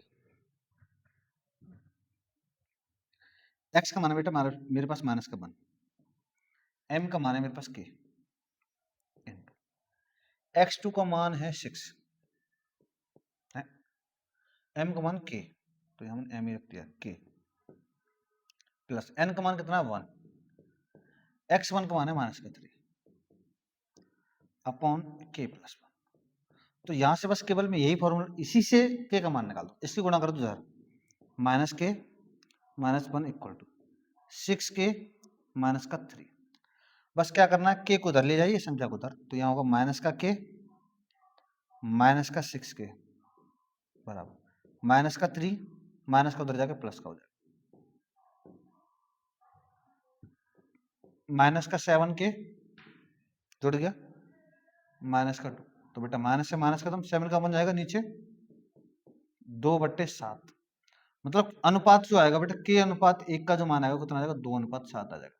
या फिर मैं कह सकता हूं कि m अनुपात n का जो मान आएगा वो आ जाएगा बेटा कितना, 2:7 आ जाएगा। यही क्या होगा हमारे क्वेश्चन का आंसर होगा बेटा। ठीक, चलो भाई बड़ा ही जल्दी फिर आगे करते हैं। ये हो गया हमारे विभाजन सूत्र वाला। देख, द्विघात समीकरण 2x² - 4x + 3 = 0 विविक्त कर ज्ञात कीजिए। सबसे पहले हमसे पूछा बेटा विविक्त कर, और फिर मूलों की प्रकृति कहते हैं, मतलब मूल भी निकालने हैं और विविक्त कर निकालना है। तो सबसे पहले मैं बात करता हूं बेटा विविक्त करके। किसकी बात करते हैं हम? विविक्त करके।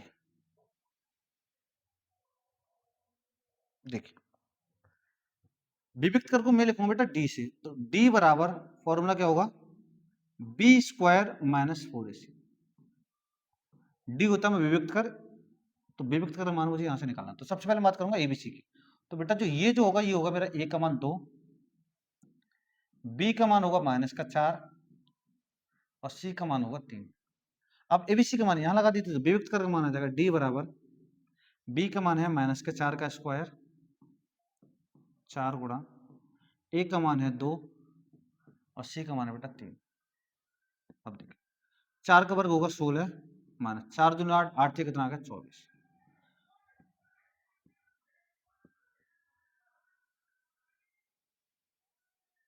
यहां से जो डी का मान आएगा वो कितना आएगा बेटा, ये आ जाएगा, इसमें से घटाऊंगा तो ये आ जाएगा बेटा -8। ठीक, ये आ गया मेरे विविध का डी का मान। अब हमसे ये पूछ रहा है मूलों की प्रकृति क्या है। एक चीज समझिए, देखो मूलों की प्रकृति होती है एक वास्तविक और एक अवास्तविक। अगर विविक्त कर मतलब डी का मान 0 से बड़ा आ गया तो मूल बेटा वास्तविक है। मूल कैसे हैं? वास्तविक, मूल वास्तविक होंगे। अगर डी का मान इससे छोटा आ गया तो मूल वास्तविक नहीं होंगे, वो होंगे बेटा अवास्तविक। मतलब उसमें हम मूल ज्ञात नहीं कर सकते, अवास्तविक। ठीक है। और डी का मान जब बराबर आ गया 0 के तो बेटा मूल बराबर होते हैं। मूल कैसे होते हैं? बराबर। अब यहां से मुझे ये देखना है डी का मान बेटा 0 से छोटा है, नेगेटिव आ रहा है ना, तो 0 छोटा, तो मूल कैसे है हमारे यहां पर? अवास्तविक होंगे। कैसे होंगे? वास्तविक, अवास्तविक सॉरी, अवास्तविक होंगे। तो इसका मतलब यहां से हम मूल ज्ञात नहीं कर सकते। मूल ज्ञात या तो बेटा हम यहां कर सकते हैं या यहां कर सकते हैं, लेकिन यहां पर हम मूल ज्ञात नहीं कर सकते। क्यों नहीं कर सकते? इसीलिए नहीं कर सकते क्योंकि बेटा जो डी का मान होता है नेगेटिव होता है, और इसका मतलब रूट में आएगा बेटा -8। और रूट में जो माइनस की जो 8 वैल्यू होती है वो काल्पनिक होती है, वो हम पढ़ेंगे बेटा 11th क्लास में। इसके हमारे पास कोई भी गुणनखंड नहीं है, 10th क्लास तक नहीं है, 11th में है।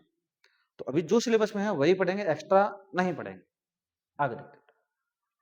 और ये तुम्हारे काम की भी चीज नहीं है बेटा, ठीक है।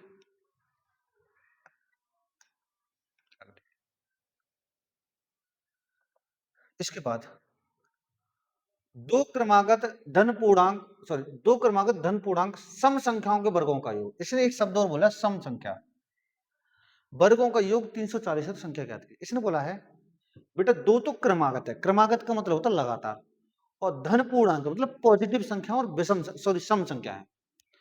दो लगातार वाली संख्या है, सम संख्या है और पॉजिटिव वाली संख्या है, उनके वर्गों का योग दिया है। तो मैं क्या करूंगा, माना पहली सम संख्या उसे मान लिया बेटा मैंने x, तो दूसरी जो सम संख्या होगी लगातार वाली, दूसरी जो सम संख्या होगी इससे दो अधिक ही तो होगी, ये हो जाएगा बेटा x+2। ठीक है। इसने बोला कि इनके वर्गों का योग 340 है, तो इसका मतलब पहली वाली संख्या का वर्ग और दूसरी वाली संख्या का वर्ग, इनके वर्गों का योग कितना है 340। पूछ के रहा है तो संख्या ज्ञात करो, मतलब संख्या x का मान निकालना और x+2 का मान निकालना। तो सॉल्व करते हैं बेटा, x स्क्वायर, x में जब दो जोड़ूंगा तो जुड़ेगा नहीं, तो यहाँ फॉर्मूला हो जाएगा a² प्लस b स्क्वायर, 2 का स्क्वायर होगा 4 प्लस 2ab, 2 दूनी 4x होगा बराबर 340। ये जुड़ जाएगा 2x स्क्वायर, ये सेम का सेम है तो इसको पहले लिख दे रहा हूं, प्लस 4 प्लस का इधर किसका हो जाएगा माइनस का, 340 बराबर 0। थोड़ा सॉल्व करते हैं, ये तो सेम रहेगा, बस ये दोनों आपस में घट जाएंगे तो कितना आएगा 336 बराबर 0। अब मैं इस पूरे समीकरण में 2 से भाग दे रहा हूं, और भाग में क्यों दे रहा हूं बेटा, इसलिए दे रहा हूं कि छोटा सा मतलब थोड़ा सा छोटा समीकरण हो जाएगा। समीकरण क्या हो जाएगा, छोटा हो जाएगा। तो 2 से भाग कर दीजिए, 2 से भाग करूंगा तो यहाँ हो जाएगा बेटा एक्स स्क्वायर, 2 से भाग करूंगा तो कितना आ गया 2x, और 2 से जब भाग करूंगा 2 एकम 2, 2 छिंग 12 और 2 छिंग 2 टे 16 बराबर 0। ठीक है, एक बार चेक कर लेना, गलत हो जाएगी। 2 एकम 2, 2 छिंग 12, 2 टे 16, ठीक। अब मुझे क्या करना है, यहाँ से x का मान निकालो। तो 168 को मुझे ऐसे दो संख्या में तोड़ना है कि घटा नहीं पाना चाहिए बेटा 2। किसको तोड़ना है, 168। तो यहाँ में 168 के अभाज्य गुणनखंड करता हूँ बेटा। 2 अट्ठे 16, 2 चौक 8, 2 चौक 8, 2 दूनी 4, 2 से 21, 3 से 7 और 7 से कितना 1। अब ऐसी दो संख्या बनाने के घटाने पे कितना आना चाहिए, 2 आना चाहिए। तो कितना होगा, 3 दूनी 6 और 6 दूनी 12 और 7 दूनी कितना होगा बेटा 14। दो संख्या आ गई, कौन कौन सी, 7 दूनी 14 और 14 में से 3 दूनी 6 12 घटाऊंगा तो मेरे पास 2 आ जाएगा। तो संख्या 2 आ गई, कौन कौन सी, एक 12 आ गई और एक बेटा कौन सी होगी, एक आ गई 14। यस, तो यहां से संख्या लिखूंगा मैं एक्स स्क्वायर प्लस का, यहाँ आएगा बेटा पहले बड़ी संख्या 14x माइनस का 12x और माइनस का कितना 168 बराबर 0। अब देखिए, तो इसको लिखूंगा एक्स स्क्वायर प्लस का, यहाँ जाएगा बेटा 14x। ये तो समीकरण ही है, द्विघात समीकरण है, इसको तो हम कर सकते हैं आराम से। इसको तोड़ लिया मैंने, 12 गुणा 14 बराबर 0। अब देखो इसमें सेम क्या है x, तो यहाँ से बढ़ेगा बेटा x प्लस 14 माइनस, इसमें क्या सेम है, इसमें है 12 सेम, तो यहाँ भी क्या बचेगा x प्लस 14 बराबर 0। अब देखो, लेकिन ध्यान रखना जब मैंने माइनस कॉमन लिया तो दोनों में से माइनस आएगा कॉमन, जब दोनों में से माइनस कॉमन आएगा तो ये माइनस का तो ये किसका हो जाएगा, प्लस का हो जाएगा। इसमें और इसमें दोनों में x प्लस 14 कॉमन है, तो x प्लस 14 यहाँ आ गया, यहाँ बेटा x माइनस 12 बराबर 0। अब दोनों को 0 को बराबर रख दो, तो x प्लस 14 बराबर 0, तो यहाँ से आ जाएगा बेटा माइनस का 14 और एक x का मान आएगा माइनस का 12 बराबर 0, एक x का मान आ जाएगा बेटा 12। तो x के मेरे पास मान आ गए दो, एक आया बेटा नेगेटिव और एक आया पॉजिटिव। तो इसने एक शब्द बोला था सबसे पहले, धन पूर्णांक, धन का मतलब पॉजिटिव, इसका मतलब नेगेटिव नहीं चाहिए। तो x का मान कितना आ गया 12, तो यहां मैं लिख सकता हूं पहली संख्या बेटा 12 और 12 में जब मैं 2 जोड़ूंगा तो दूसरी संख्या कितनी हो जाएगी 14। तो यहां तुम्हें लिखना पड़ेगा पहली संख्या बराबर 12 और दूसरी संख्या बराबर 14। ठीक है, इस टाइप से होगा ये वाला क्वेश्चन। आगे देखते बेटा, बढ़ाए जल्दी, फिर थोड़ा सा बढ़ते हैं आगे।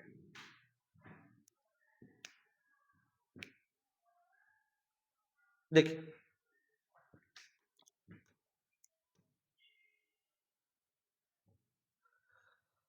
अब आगे भाई हमारे 4 नंबर वाले क्वेश्चन। देखो ये 4 दिख रहा है ना, ये 4 नंबर का क्वेश्चन है।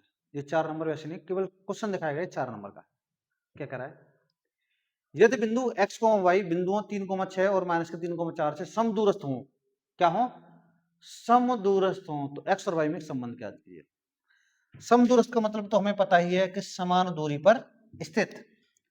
इस बिंदु से ये दोनों बिंदु समान दूरी पर स्थित, तो मैंने इसे मैं लिख लिया बेटा x, y समान दूरी पर स्थित। तो इसको मैंने इधर ले लिया, कितना 3, 6, यहां ले लिया बेटा माइनस के 3, 4,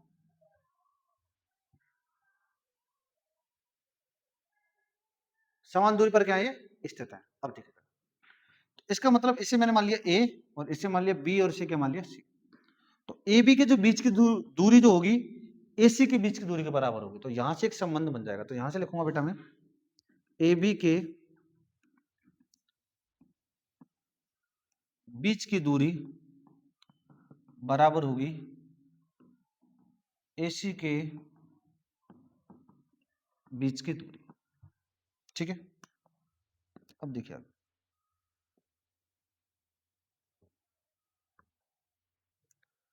अब A और B है और A और C है, तो इसे मान लेता हूं बेटा मैं x। ये क्या हो गया भाई, थोड़ा डार्क करना पड़ेगा।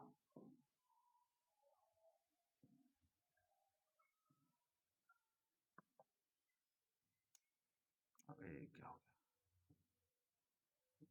इसे मैंने मान लिया x1 और इसे मान लिया y1 और इसे क्या मान लिया बेटा x2 और इसे क्या y2। ऐसे ये x2 और y2, क्योंकि मुझे पहले इन दोनों के बीच की दूरी लगानी। तो फॉर्मूला लगा दो पहले, रूट में x2 माइनस x1 का whole square plus by two minus y one का होल स्क्वायर बराबर, ऐसे यहां लगेगा फॉर्मूला बेटा, x two minus x one का whole square plus by two minus y one का होल स्क्वायर। ठीक है, अब देखिए, अब दोनों तरफ देखो, जब रूट है तो मैं क्या करूंगा, दोनों तरफ बेटा वर्ग कर दूंगा। वर्ग क्यों करना है, वर्ग इसलिए करना है कि दोनों तरफ हमें क्या दे रखा है बेटा, रूट दे रखा है। तो जब रूट को उठाने के लिए मैं दोनों तरफ जब वर्ग करूंगा तो स्क्वायर करने पर दोनों तरफ से वर्ग क्या हो जाएगा, हट जाएगा। ठीक है, तो जब मैं दोनों तरफ वर्ग करूंगा तो दोनों तरफ से रूट हटेगा।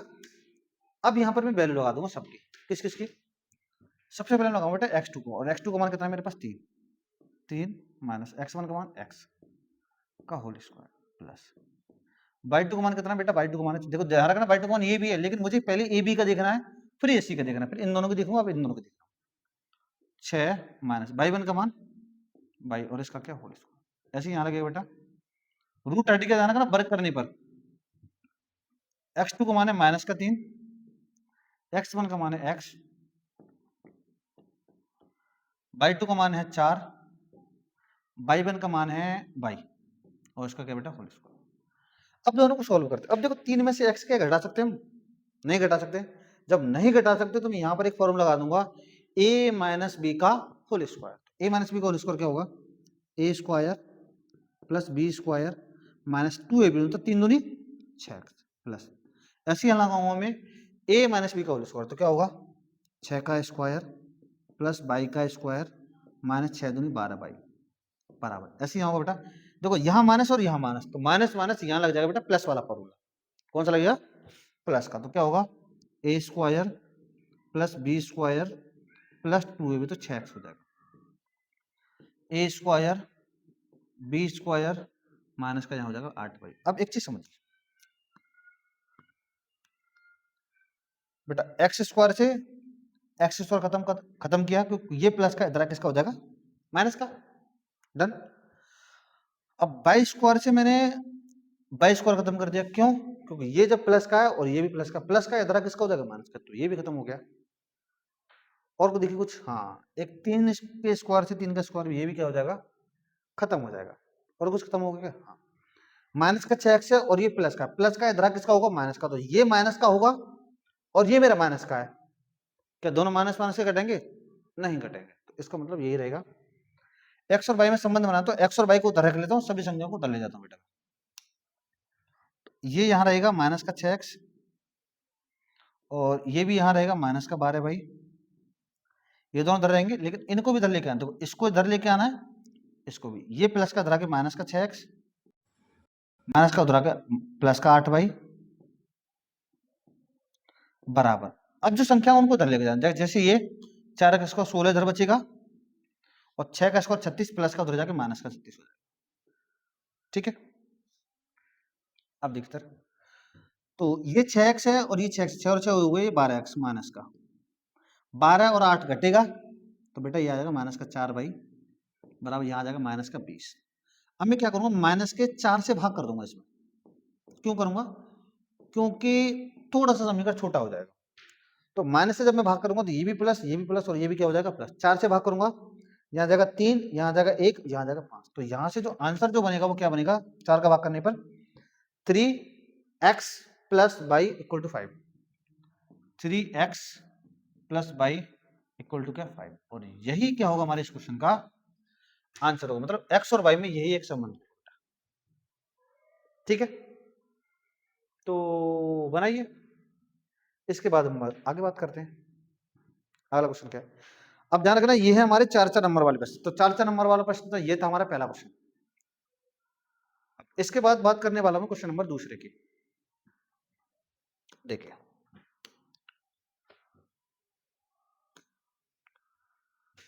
ये है भाई वीआईपी क्वेश्चन, मतलब इंपोर्टेंट क्वेश्चन। एक ठोस एक शंकु के आकार का है, मतलब एक ठोस है किसके आकार का है, एक शंकु के आकार का है, तो मैंने एक शंकु बना लिया इस टाइप का। ठीक है, जो एक समान आधार त्रिज्या के अर्धगोले पर अध्यारोपित है, मतलब इसके जो ये जो शंकु है किस पर अध्यारोपित है, अर्धगोले पर रखा हुआ है। ऊपर शंकु हो गया, ये अर्धगोला हो गया। डन। यदि अर्धगोले का वक्रपृष्ठ तथा शंकु का वक्रपृष्ठ समान है, हा, ये हमें दिया है, शंकु का वक्रपृष्ठ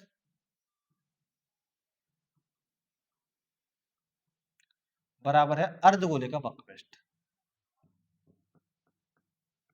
अर्धगोले का वक्रपृष्ठ। और क्या बोला है? तो शंकु की त्रिज्या और ऊंचाई का अनुपात, वाह भाई वाह, हमसे कह रहा है शंकु की त्रिज्या और ऊंचाई का अनुपात लगाना। तो बस इसी फॉर्मूले से लगाता हूं। देखो मुझे कुछ भी नहीं दिया, ना तो इसकी त्रिज्या दी ना ऊंचाई दी, तो मुझे त्रिज्या भी नहीं पता, ऊंचाई भी नहीं पता, तो त्रिज्या को मैं त्रिज्या मान लूंगा और ऊंचाई को ऊंचाई मान लूंगा, कहानी खत्म, और कुछ नहीं करना। शंकु का वक्रपृष्ठ होता है बेटा मेरे पास पाई आर एल, वाह भाई वाह, बराबर अर्धगोले का वक्रपृष्ठ होता है 2 pi r square, 2 pi r square. देखो यहां पर मैं क्या करूंगा, पाई से पाई खत्म कर दूंगा, क्योंकि आर त्रिज्या तो दोनों की समान थी ना, तो एक त्रिज्या से मैं एक त्रिज्या खत्म कर दूंगा, तो यहां जो बचेगा एल बराबर बचेगा बेटा 2r, इसके नीचे एक मान लो और इसके नीचे एक मान लो, तो आर को ले आऊंगा नीचे, तो एल बट्टे आर का जो मान आएगा वो 2/1 आ जाएगा। लेकिन जो अभी जो अनुपात आया ये आया बेटा त्रिज्यक ऊंचाई और त्रिज्या का अनुपात, त्रिज्यक ऊंचाई त्रिज्या का अनुपात। लेकिन मुझसे पूछ कर रहा है शंकु की त्रिज्या और ऊंचाई का अनुपात, इसका मतलब मुझे क्या और चाहिए, ऊंचाई और चाहिए, क्या चाहिए, ऊंचाई। तो ऊंचाई के लिए मेरे पास एक फॉर्मूला है एल स्क्वायर बराबर r square plus h square. तो मान लेता हूं मैं यहाँ पर बेटा एल का मान 2 है और आर का मान 1 है, ये मैंने मान लिया, ठीक है, अनुपात में रखा तो मान ही लेंगे भाई। एल का मान 2 का स्क्वायर, आर का मान बेटा 1 का स्क्वायर, और एच का मान मुझे यहाँ से निकालना है, तो 2 का स्क्वायर होगा 4 बराबर 1 प्लस एच स्क्वायर, प्लस का इधर आके माइनस का, तो एच स्क्वायर बराबर आ गया 3, तो एच का जो मान आ गया वो आ गया √3।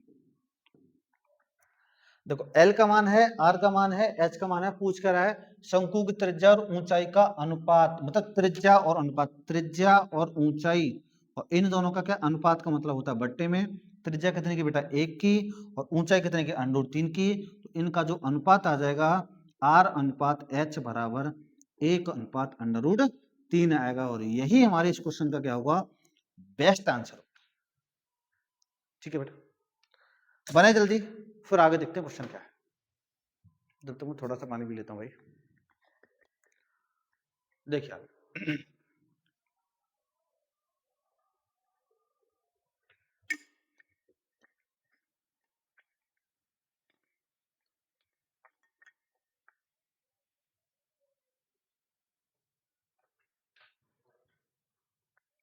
आगे देखिए।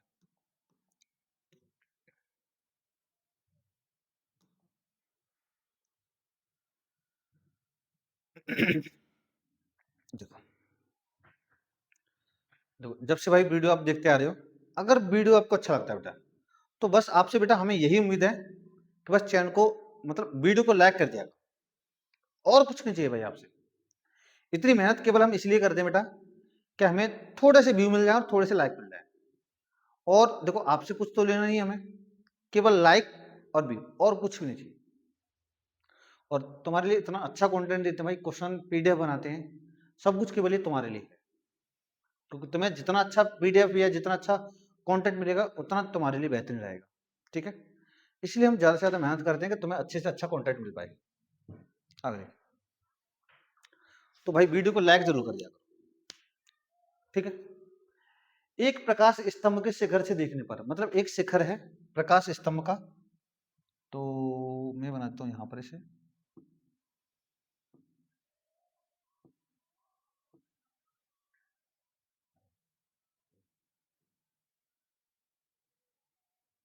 ये एक मैंने स्तंभ बना दिया भाई।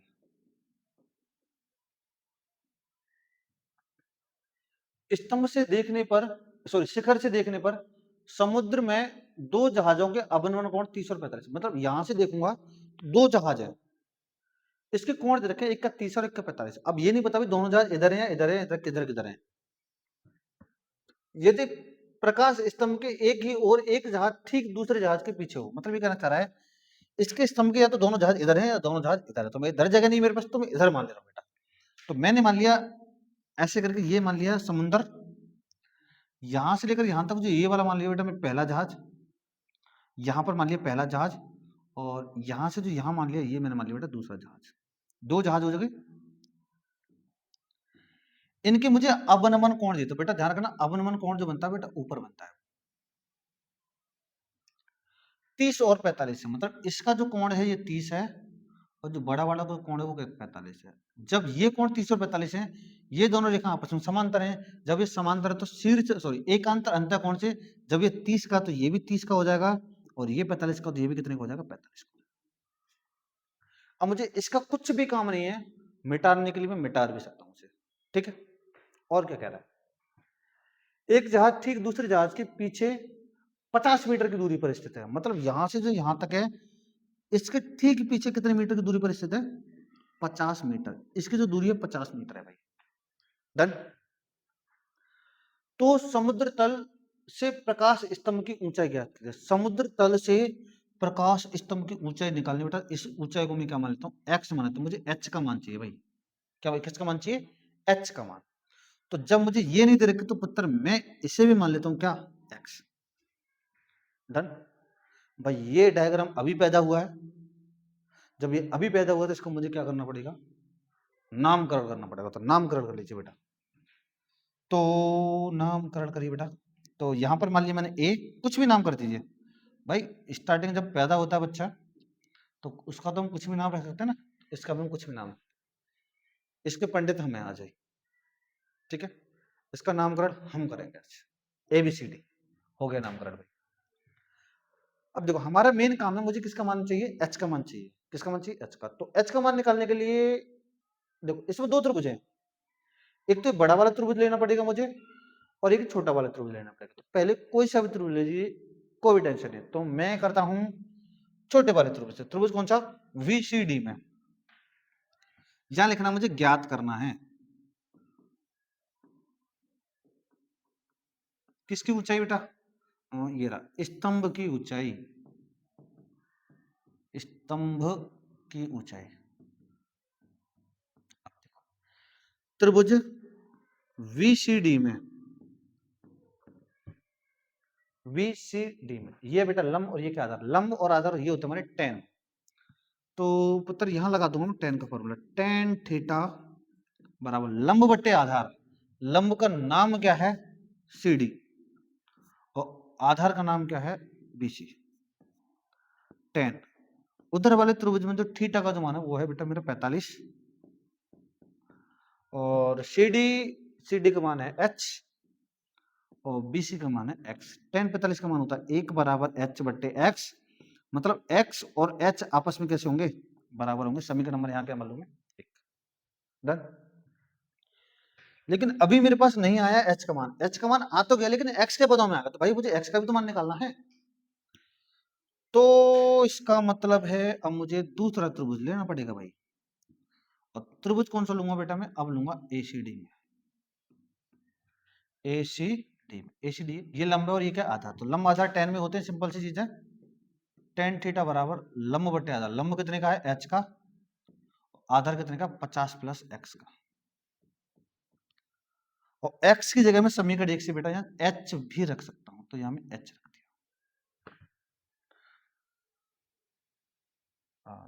थोड़ा शॉर्ट कर दिया भाई मैंने, tan थीटा बराबर होता है बेटा लंब बटे आधार, थोड़ा शॉर्ट कर दिया था। तो ये क्या होगा CD, लंब तो CD है ना, आधा कितना है बेटा AC, और AC क्या है, चलो AC ही लिख लो अभी यार, तुम भी क्या याद रखो 10। थीटा का मान बताइए 30, CD का मान है H, AC का मान यहां से लेकर यहां तक बेटा ये है 50, ये है X, और X का मान मैंने क्या निकाला था अभी H, तो मैं यहां रखता हूं 50 plus H, 50 plus H। tan 30 का मान होता है 1 बट्टे √3 बराबर H बट्टे 50 प्लस X, 50 प्लस H। तो इसकी गुणा कर दो उधर, इसकी गुणा कर दो, इसकी गुणा इसमें करूंगा तो ये हो जाएगा 50 प्लस H बराबर √3H।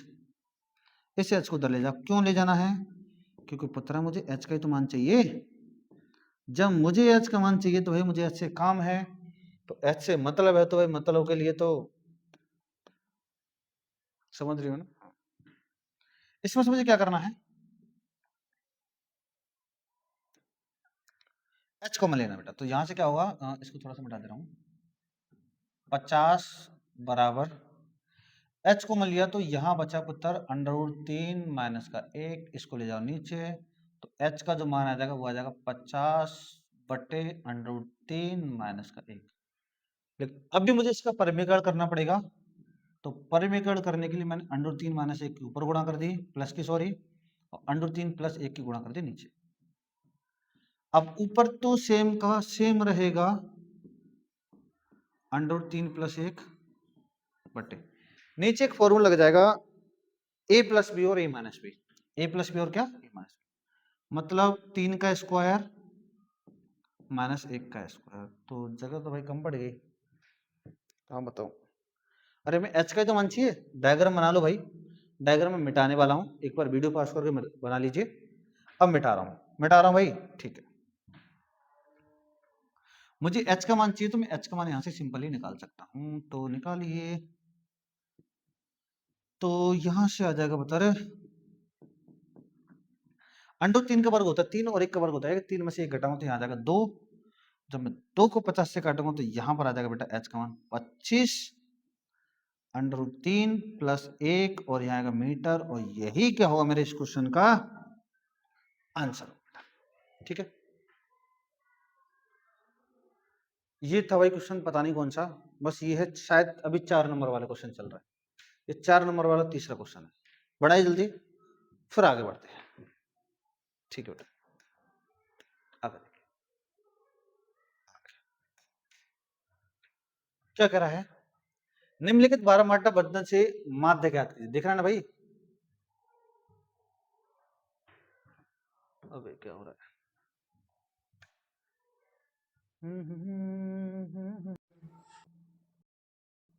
देखिए भाई, अरे ये तो जूम नहीं हो रहा।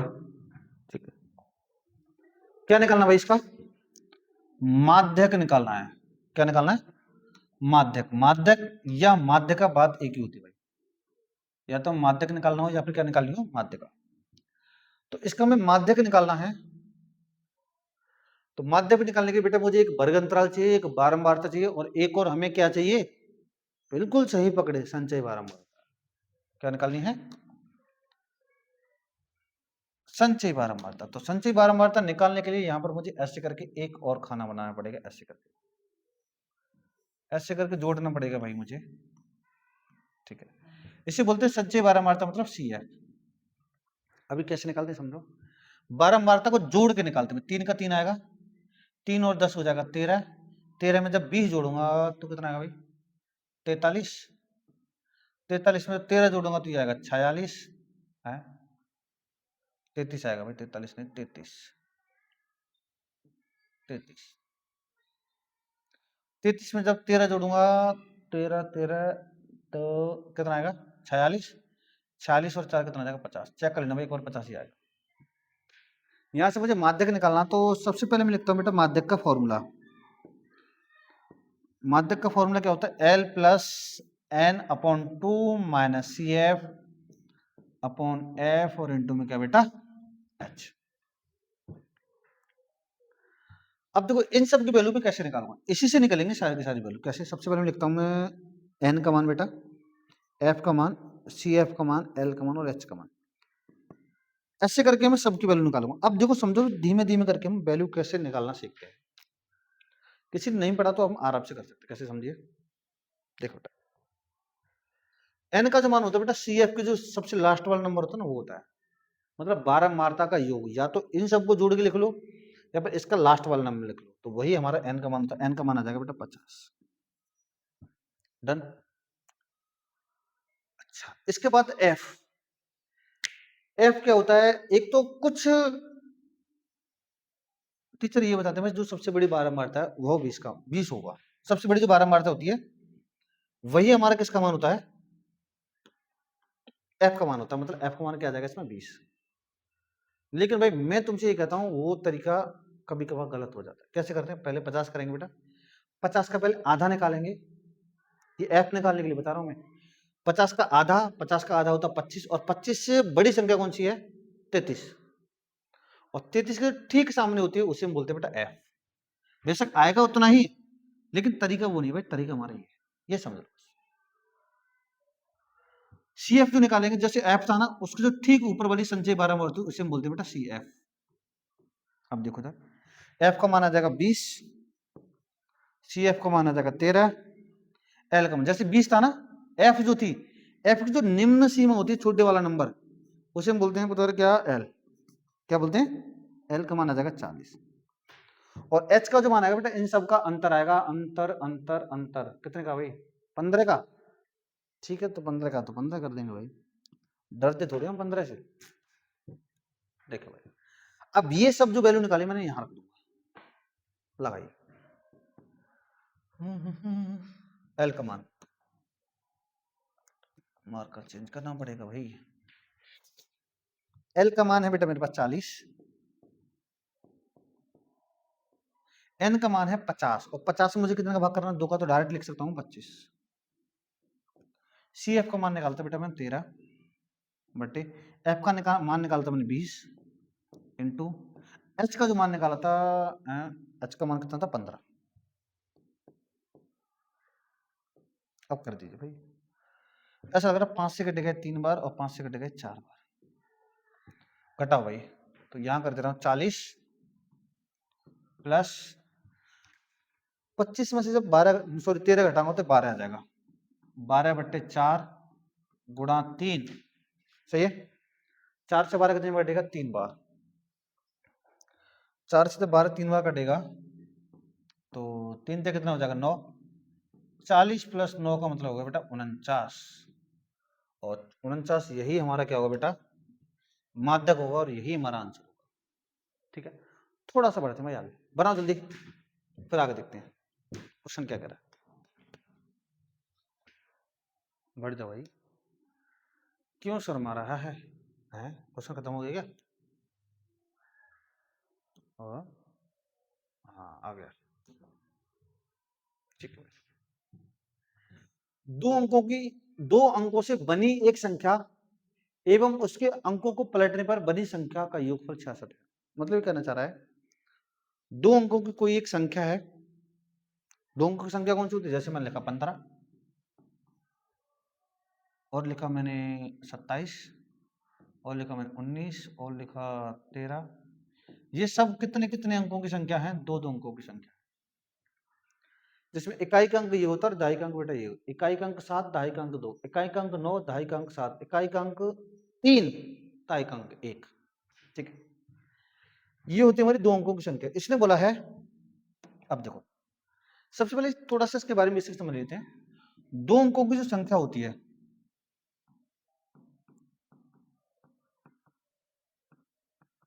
दो अंकों की संख्या के बारे में बात कर रहे हैं बेटा हम। तो इसमें हम क्या करते हैं, माना बेटा इसमें इकाई और दहाई का अंक मानना पड़ता है। माना इकाई का अंक, अगर मैं इकाई का अंक मान लेता हूं x, इसमें धारक ऐसे मानना पड़ेगा, और दहाई का अंक फिर हमें क्या मानना पड़ेगा? y। इकाई का अंक अगर मान लीजिए मैंने x माना है, तो बेटा दहाई का अंक क्या मानूंगा मैं? y। और जो दो अंकों की जो संख्या होती है वो होती है भाई हमारे किसके रूप की? 10y plus x। क्योंकि ये हो गया x और ये क्या होगा भाई? ये हो गया इकाई का, और ये क्या होगा? दहाई। दहाई का अंक का मतलब होता है 10 की गुणा, और सैकड़ा के अंक का मतलब होता है 100 की गुणा। तो इसका मतलब मुझे दहाई के अंक में 10 की गुणा करनी पड़ेगी। तो ये बनेगी दो अंकों की एक संख्या। ठीक है, दो अंकों की संख्या का जो रूप होता है वो होगा बेटा मेरा इस हिसाब से 10y प्लस एक्स। डन। ठीक, अब क्वेश्चन में शुरू से पढ़ता हूं दोबारा। दो अंकों से बनी एक संख्या, ये रही भाई संख्या, एवं चलो इसको लिखता हूं, दो अंकों से बनी एक संख्या, तो इसको लिखे मैंने ऐसे करके लिख लिया। एवं इसके अंकों को पलटने पर बनी संख्या, इसके अंकों को पलटना मतलब x की जगह y करना, y की जगह क्या करना है? x करना। पलटूंगा तो ये इधर चलाएगा, ये इधर आएगा, तो बेटा ये हो जाएगा हमारा 10x प्लस वाई। दोबारा समझो, दो अंकों और इसके अंकों को पलटने पर बनी संख्या, और इन दोनों का क्या बोला है, योगफल 66 है, इन दोनों का योगफल बेटा कितना है 66। ठीक है, तो यहां से एक समीकरण आ जाएगा, कैसे आएगा ये सॉल्व करते हैं। 10 बाई ये और 1 बाई ये, तो ये हो जाएगा बेटा 11 बाई 1x ये और 10x ये, तो ये हो जाएगा 11x। आगे पीछे कहीं भी लिख लो कोई दिक्कत नहीं है। अब बेटा दोनों में 11 से, पूरे समीकरण में 11 से भाग करता हूं तो समीकरण छोटा हो जाएगा, तो x प्लस वाई बराबर 6, समीकरण नंबर होगा 1। डन होगा यहां तक तो भाई। अब बाद में बोला है इसने, यदि संख्या को के, यहां को नहीं बेटा क्या आएगा, यदि संख्या के अंकों का अंतर 2 हो, अंकों का अंतर, एक अंक x है एक y है, इनका जो अंतर है वो कितना है बेटा 2 है, तो समीकरण नंबर 2 बन गया। अंतर का मतलब होता है घटाना। अच्छा, अब आपको ये कैसे पता चला कि मैं x में से y घटाना है y में से x घटाना, ये भाई मुझे भी नहीं पता। अगर आप x में से y घटाएंगे तो 2 आएगा, और y में से x घटाओ तो भी कितना आएगा 2 आएगा, बस x और y चेंज हो जाएगा और कुछ भी चेंज नहीं होगा, लेकिन आंसर दोनों वही होंगे। समझ पा रहे हो? ठीक, अब देखिए 2 समीकरण बन गए। अब मुझे यहाँ से x और y का मान निकालना है, फिर उसके बाद निकालनी है संख्या। x और y का मान निकालने के लिए मैं इन दोनों समीकरणों को जोड़ देता हूँ बेटा, जोड़ूंगा तो 22 से y कट जाएगा, x और x हो जाएगा 2x, 6 और 2 हो जाएगा बेटा कितना 8, 2 से 8 कितने में कटेगा, ये कट जाएगा भाई सीधा सीधा 4 बार, तो x का मान कितना आ जाएगा 4। x का मान 4 तो आ गया, लेकिन मुझे बेटा y का मान निकालना, तो क्या करूंगा मैं, x का मान समीकरण 1 में, समीकरण 1 में भाई, समीकरण 1 तो मुझे देखना पड़ेगा कहां, समीकरण 1 ये रहा, x प्लस वाई बराबर 6, x प्लस वाई बराबर बेटा कितना 6, तो x का मान आया था मेरे पास 4 प्लस वाई बराबर 6, तो प्लस का उधर जाके जब 6 में से 4 घटाऊंगा तो यहाँ पर जो y का मान आएगा कितना आएगा 2, तो x और y दोनों आ गए, लेकिन मुझे चाहिए क्या, संख्या चाहिए भाई, और संख्या थी क्या, संख्या थी ये, तो बस यहाँ x और y का मान रख दो तो संख्या आ जाएगी, रख दीजिए।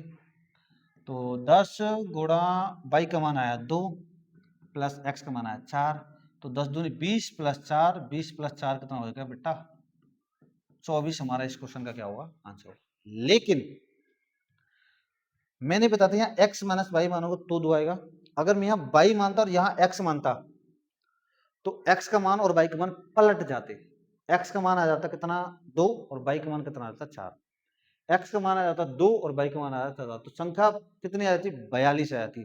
या तो हमारा क्वेश्चन का आंसर 24 आएगा, या फिर बेटा एक क्वेश्चन का आंसर कितना आएगा 42 आएगा। ठीक है, और दोनों आंसर सही है भाई इसके, एक आंसर से काम भी नहीं चलेगा हमारा, दोनों आंसर सही। अगर आप एक भी करके आते तो भी क्वेश्चन का आंसर सही है। डन, चलो भाई आगे बढ़ते, 4 नंबर वाले क्वेश्चन भाई हमारे यहाँ पर खत्म होते हैं। अब इसके बाद मैं करने वाला हूं, आजा भाई, हाँ 6 नंबर वाले प्रश्न देखिए तरह, 14 सेंटीमीटर त्रिज्या वाले किसी वृत्त की एक जीवा केंद्र पर 60 अंश का कोण बनाते थे। तो इसने बोला है एक वृत्त है जिसकी त्रिज्या है 14 सेंटीमीटर, तो यहां से लिख लो बेटा मैंने r बराबर 14 सेंटीमीटर, केंद्र पर 60 अंश का कोण बनाती है। तो यहां से जो कोण बनाएगी, ये वाला जो कोण है बेटा 60 अंश का बना रही है। और क्या कह रहा है, वो जीवा बना रही है, क्या बना रही है जीवा, तो जीवा ये होगी। तो ज्ञात कीजिए नंबर 1 लघु त्रिज्यखंड का क्षेत्रफल। तो देखिए थीटा का मान दिया है और आर का मान दिया है, बस सबसे पहले मुझे निकालना बेटा पहला लघु त्रिज्यखंड, लघु त्रिज्यखंड का क्षेत्रफल,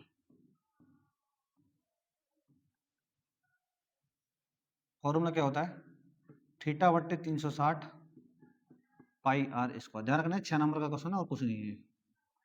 थीटा का मान अगर मैं बात करूं तो कितना है, थीटा का मान है बेटा 60 बट्टे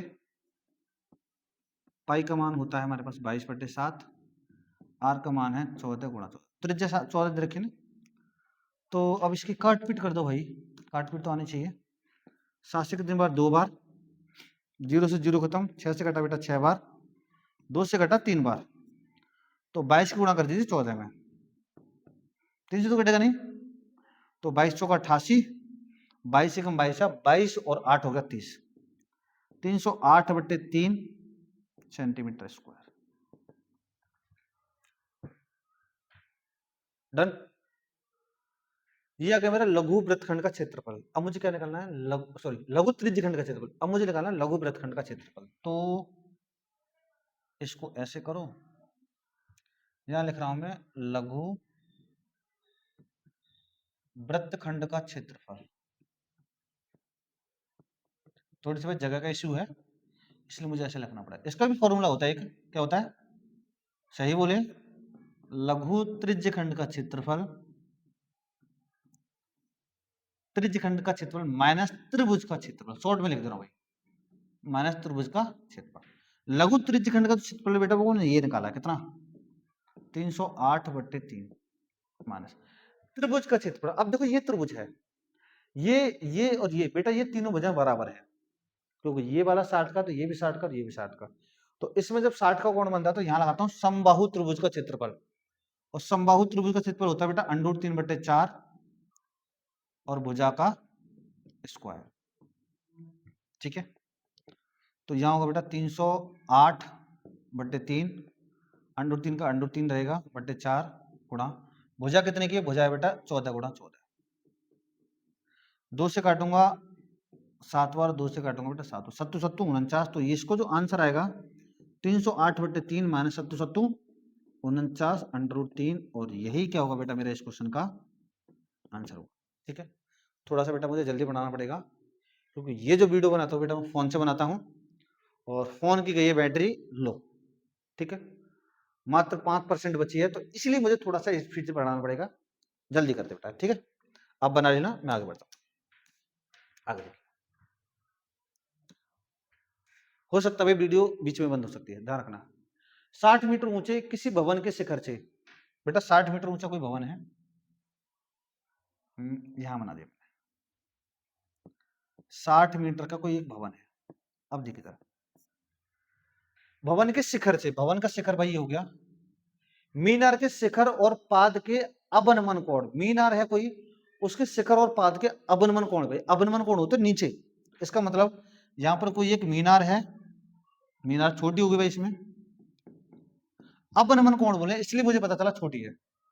पाद और शिखर और पाद के अवनमन कोण, तो इसका जो बेटा शिखर का जो कोण है वो 30 का है, और पाद का जो अवनमन कोण है वो कितने का, 60 का है। पाद का जो अवनमन कोण है किसका, 60 का। तो इसको मैंने ऐसे करके मिला दिया, और इसको मैंने क्या कर दिया, ऐसे करके मिला दिया। ठीक है, अब देखिए, तो इसके जो अवनमन कोण है बेटा, ये जब ये वाला 30 का, तो ये भी 30 का होगा, जब ये पूरा 60 का, तो ये पूरा भी कितने का होगा, 60 का। ये पूरा है 60 मीटर का। क्या पूछ रहा है, मीनार की ऊंचाई क्या है, तो मीनार की ऊंचाई नहीं पता बेटा, तो मैं मान लेता हूँ इसे h। ठीक है, जब ये h है तो ये भी कितने की होगी, h की। लेकिन मुझे तो ये पूरी दी थी ना, पूरी थी 60 की, 60 में जब मैंने h घटा दी, तो ये बची बेटा 60 माइनस h की, ये दूरी होगी ये वाली। ये भी नहीं पता, तो इसे मैंने मान लिया x का। जब ये x का, तो ये भी कितने का होगा, x का। ये भाई इसका डायग्राम ऐसे बनाना, इसका नामकरण कर दीजिए A B C D और यहाँ क्या E। मुझे चाहिए बेटा h का मान, किसका मान चाहिए, h का मान। ठीक है, अब h का मान निकालने के लिए हमें भाई दोनों त्रिभुज 2 बार करना पड़ेगा। एक त्रिभुज ले लेता हूं पहले में ए बी ई में, यहां सॉल्व करता हूं बेटा मैं त्रिभुज ए बी ई में, वही लगाऊंगा टेन थीटा। टेन थीटा बराबर होता है लंब बट्टे आधार। लंब क्या है बेटा, लंब है ए ई बट्टे आधार क्या है ए बी। टेन थीटा का मान दिया मुझे 60, ए का मान बेटा यहां से लेकर यहां तक टोटल था 60 बट्टे, और इसका मान कितना है एक्स। टेन 60 का मान होता है सॉरी √3 60 बट्टे एक्स, √3 बन जाएगा नीचे और एक्स बन जाएगा ऊपर, तो ये आ जाएगा बेटा 60 बट्टे √3। इसका परिमीकरण कर दीजिए, एक्स का जो मान आ जाएगा यहाँ 60 √3 बट्टे में कितना आ जाएगा 3, और 3 से कटेगा कितनी बार 20 बार, तो यहाँ से तो एक्स का मान आ जाएगा। थोड़ा सा मुझे भाई स्पीड से बताना पड़ेगा क्योंकि फोन की बैटरी लो हो रही है। x का मान आएगा 20√3, ठीक है। ये भी 20√3 है, इसका मतलब ये भी कितना है, 20√3 है। तो बस मैं यहां से क्या करूंगा, इस समीकरण को जब मैं सोल्व करूंगा तो h का मान आ जाएगा। अब मैं लेता हूं बेटा ये वाला त्रिभुज, कौन सा वाला, CDE त्रिभुज CDE में। तो इसमें बेटा मैं tan थीटा लगाऊंगा, लंब बट्टे आधार, तो लंब क्या है DE और आधार क्या है बेटा, आधार है CD। tan थीटा का जो मान है उसमें 30 आएगा और DE का मान आएगा 60 माइनस h बट्टे, और इसका मान आएगा x। और अभी मैं x का मान निकाल चुका हूँ 20√3, तो tan 30 का मान कितना होता है, 1/√3 बराबर 60 माइनस h बट्टे x का मान आएगा 20√3। ये बन जाएगा ऊपर 20/√3 और बट्टे में √3 बराबर 60 माइनस h, √3 से √3 खत्म हो गया बेटा, प्लस का अदरा किसका हो जाएगा, माइनस का। तो यहां से जो माइनस का h का जो मान आएगा वो माइनस का 40 आएगा, माइनस से माइनस जो खत्म हो जाएगा तो बेटा h का जो मान आएगा कितना आ जाएगा, 40 मीटर आ जाएगा। h का मतलब क्या था, मीनार की ऊंचाई। तो यहाँ जो मीनार की ऊंचाई होगी वो कितनी क्या है बेटा में, 40 मीटर की आएगी, ठीक है। जल्दी बनाइए, फिर बेटा आगे क्वेश्चन देखते हैं अगला वाला, ठीक है। ये भाई इस सेट का लास्ट क्वेश्चन है और बड़ा इजी क्वेश्चन है। संख्या की उस सूची का प्रथम 25 पदों का योगफल ज्ञात कीजिए। क्या निकालना है बेटा, 25 पदों का योगफल, जिसका या बेटा nवा पद आएगा, जिसका nवा पद ये दिया है, मतलब nवा पद दिया है, nवा पद क्या बताना बेटा, an बराबर 3 + 2n। क्या निकालना मुझे, 25 पदों का योग निकालना है, इसका मतलब s25 निकालना है। योगफल का मतलब तो s होता है ना, सम, s25 निकालना। तो s25 निकालने के लिए फॉर्मूला क्या होगा, देखो समझो, Sn बराबर n/2 2a plus n minus 1 into D. तो n का तो मान मेरे पास 25 है, 25 पदों को योग निकालना है, a का मान निकालना और d का मान निकालना है। अब a और d का मान कैसे निकालूंगा मैं, n बराबर मैंने रखा बेटा इसमें 1 अंतिम पद था ना, तो a1 बराबर 3 + 2 इंटू 1, तो 2 एकम 2 और 3 कितना आ गया 5। a1 बराबर मेरे पास आ गया बेटा 5। a1 का मतलब है प्रथम पद। अगर मैं यहाँ ऐसे लिखूंगा n बराबर 2, तो यहां से दूसरा पद आ जाएगा a2 बराबर 3 + 2 इंटू 2, 2 दूनी 4 और 3 कितना आ गया 7। तो यहां से दूसरा पद आया बेटा कितना आ गया 7। पहला पद है, दूसरा पद है, ऐसे तीसरा पद, चौथा पद। तो मुझे निकालने की जरूरत नहीं है, मुझे निकालना बेटा डी का मान। और डी का मान क्या होता है, दूसरे पद में से मैं पहला पद घटा दूंगा। तो दूसरा पद कितना 7 और पहला पद कितना है 5, और 7 में से जब मैं 5 घटा दूंगा कितना आ जाएगा 2, और 2 ही किसका मान है, डी का। डी का मान है, ए का मान है, डी और ए का मान इसमें लगा दीजिए, तो बेटा किसका आ जाएगा 25 पदों का योग आ जाएगा। तो S25, एन का मान आएगा बेटा 25 बट्टे 2, 2 गुणा ए का मान है कितना, ए का मान बेटा निकाल दो 5 प्लस एन का मान 25 माइनस 1 इंटू डी का मान, और डी का मान कितना बेटा 2। तो S25 दूसरी तो कटेगा नहीं, तो 25 बटे 2 ही लिखना पड़ेगा मुझे। 5 दूनी 10 प्लस यहाँ बचा 24, और 24 को 2 में करूंगा तो बेटा यहाँ जाएगा 48। 48 और 10 जोड़ेगा, जोड़ना पड़ेगा ना, तो ये आ जाएगा बेटा 58, और 2 से 58 को काटूंगा तो ये कितनी बार कट जाएगा, 29 बार। 29 दूनी 58, 25 गुणा कर दीजिए बस 29 में। 25 ने 225 का 5, 22 बचा, 25 दूनी 50, 60, 70 और 2 72।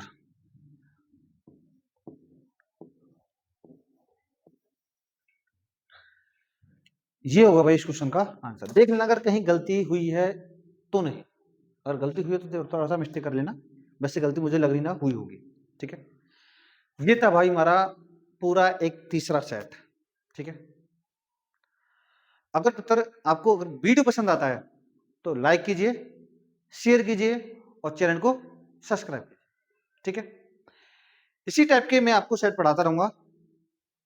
वीडियो बने रहने के लिए बेटा धन्यवाद। कर दे फिर भाई। मिलते हैं फिर अगले एपिसोड में।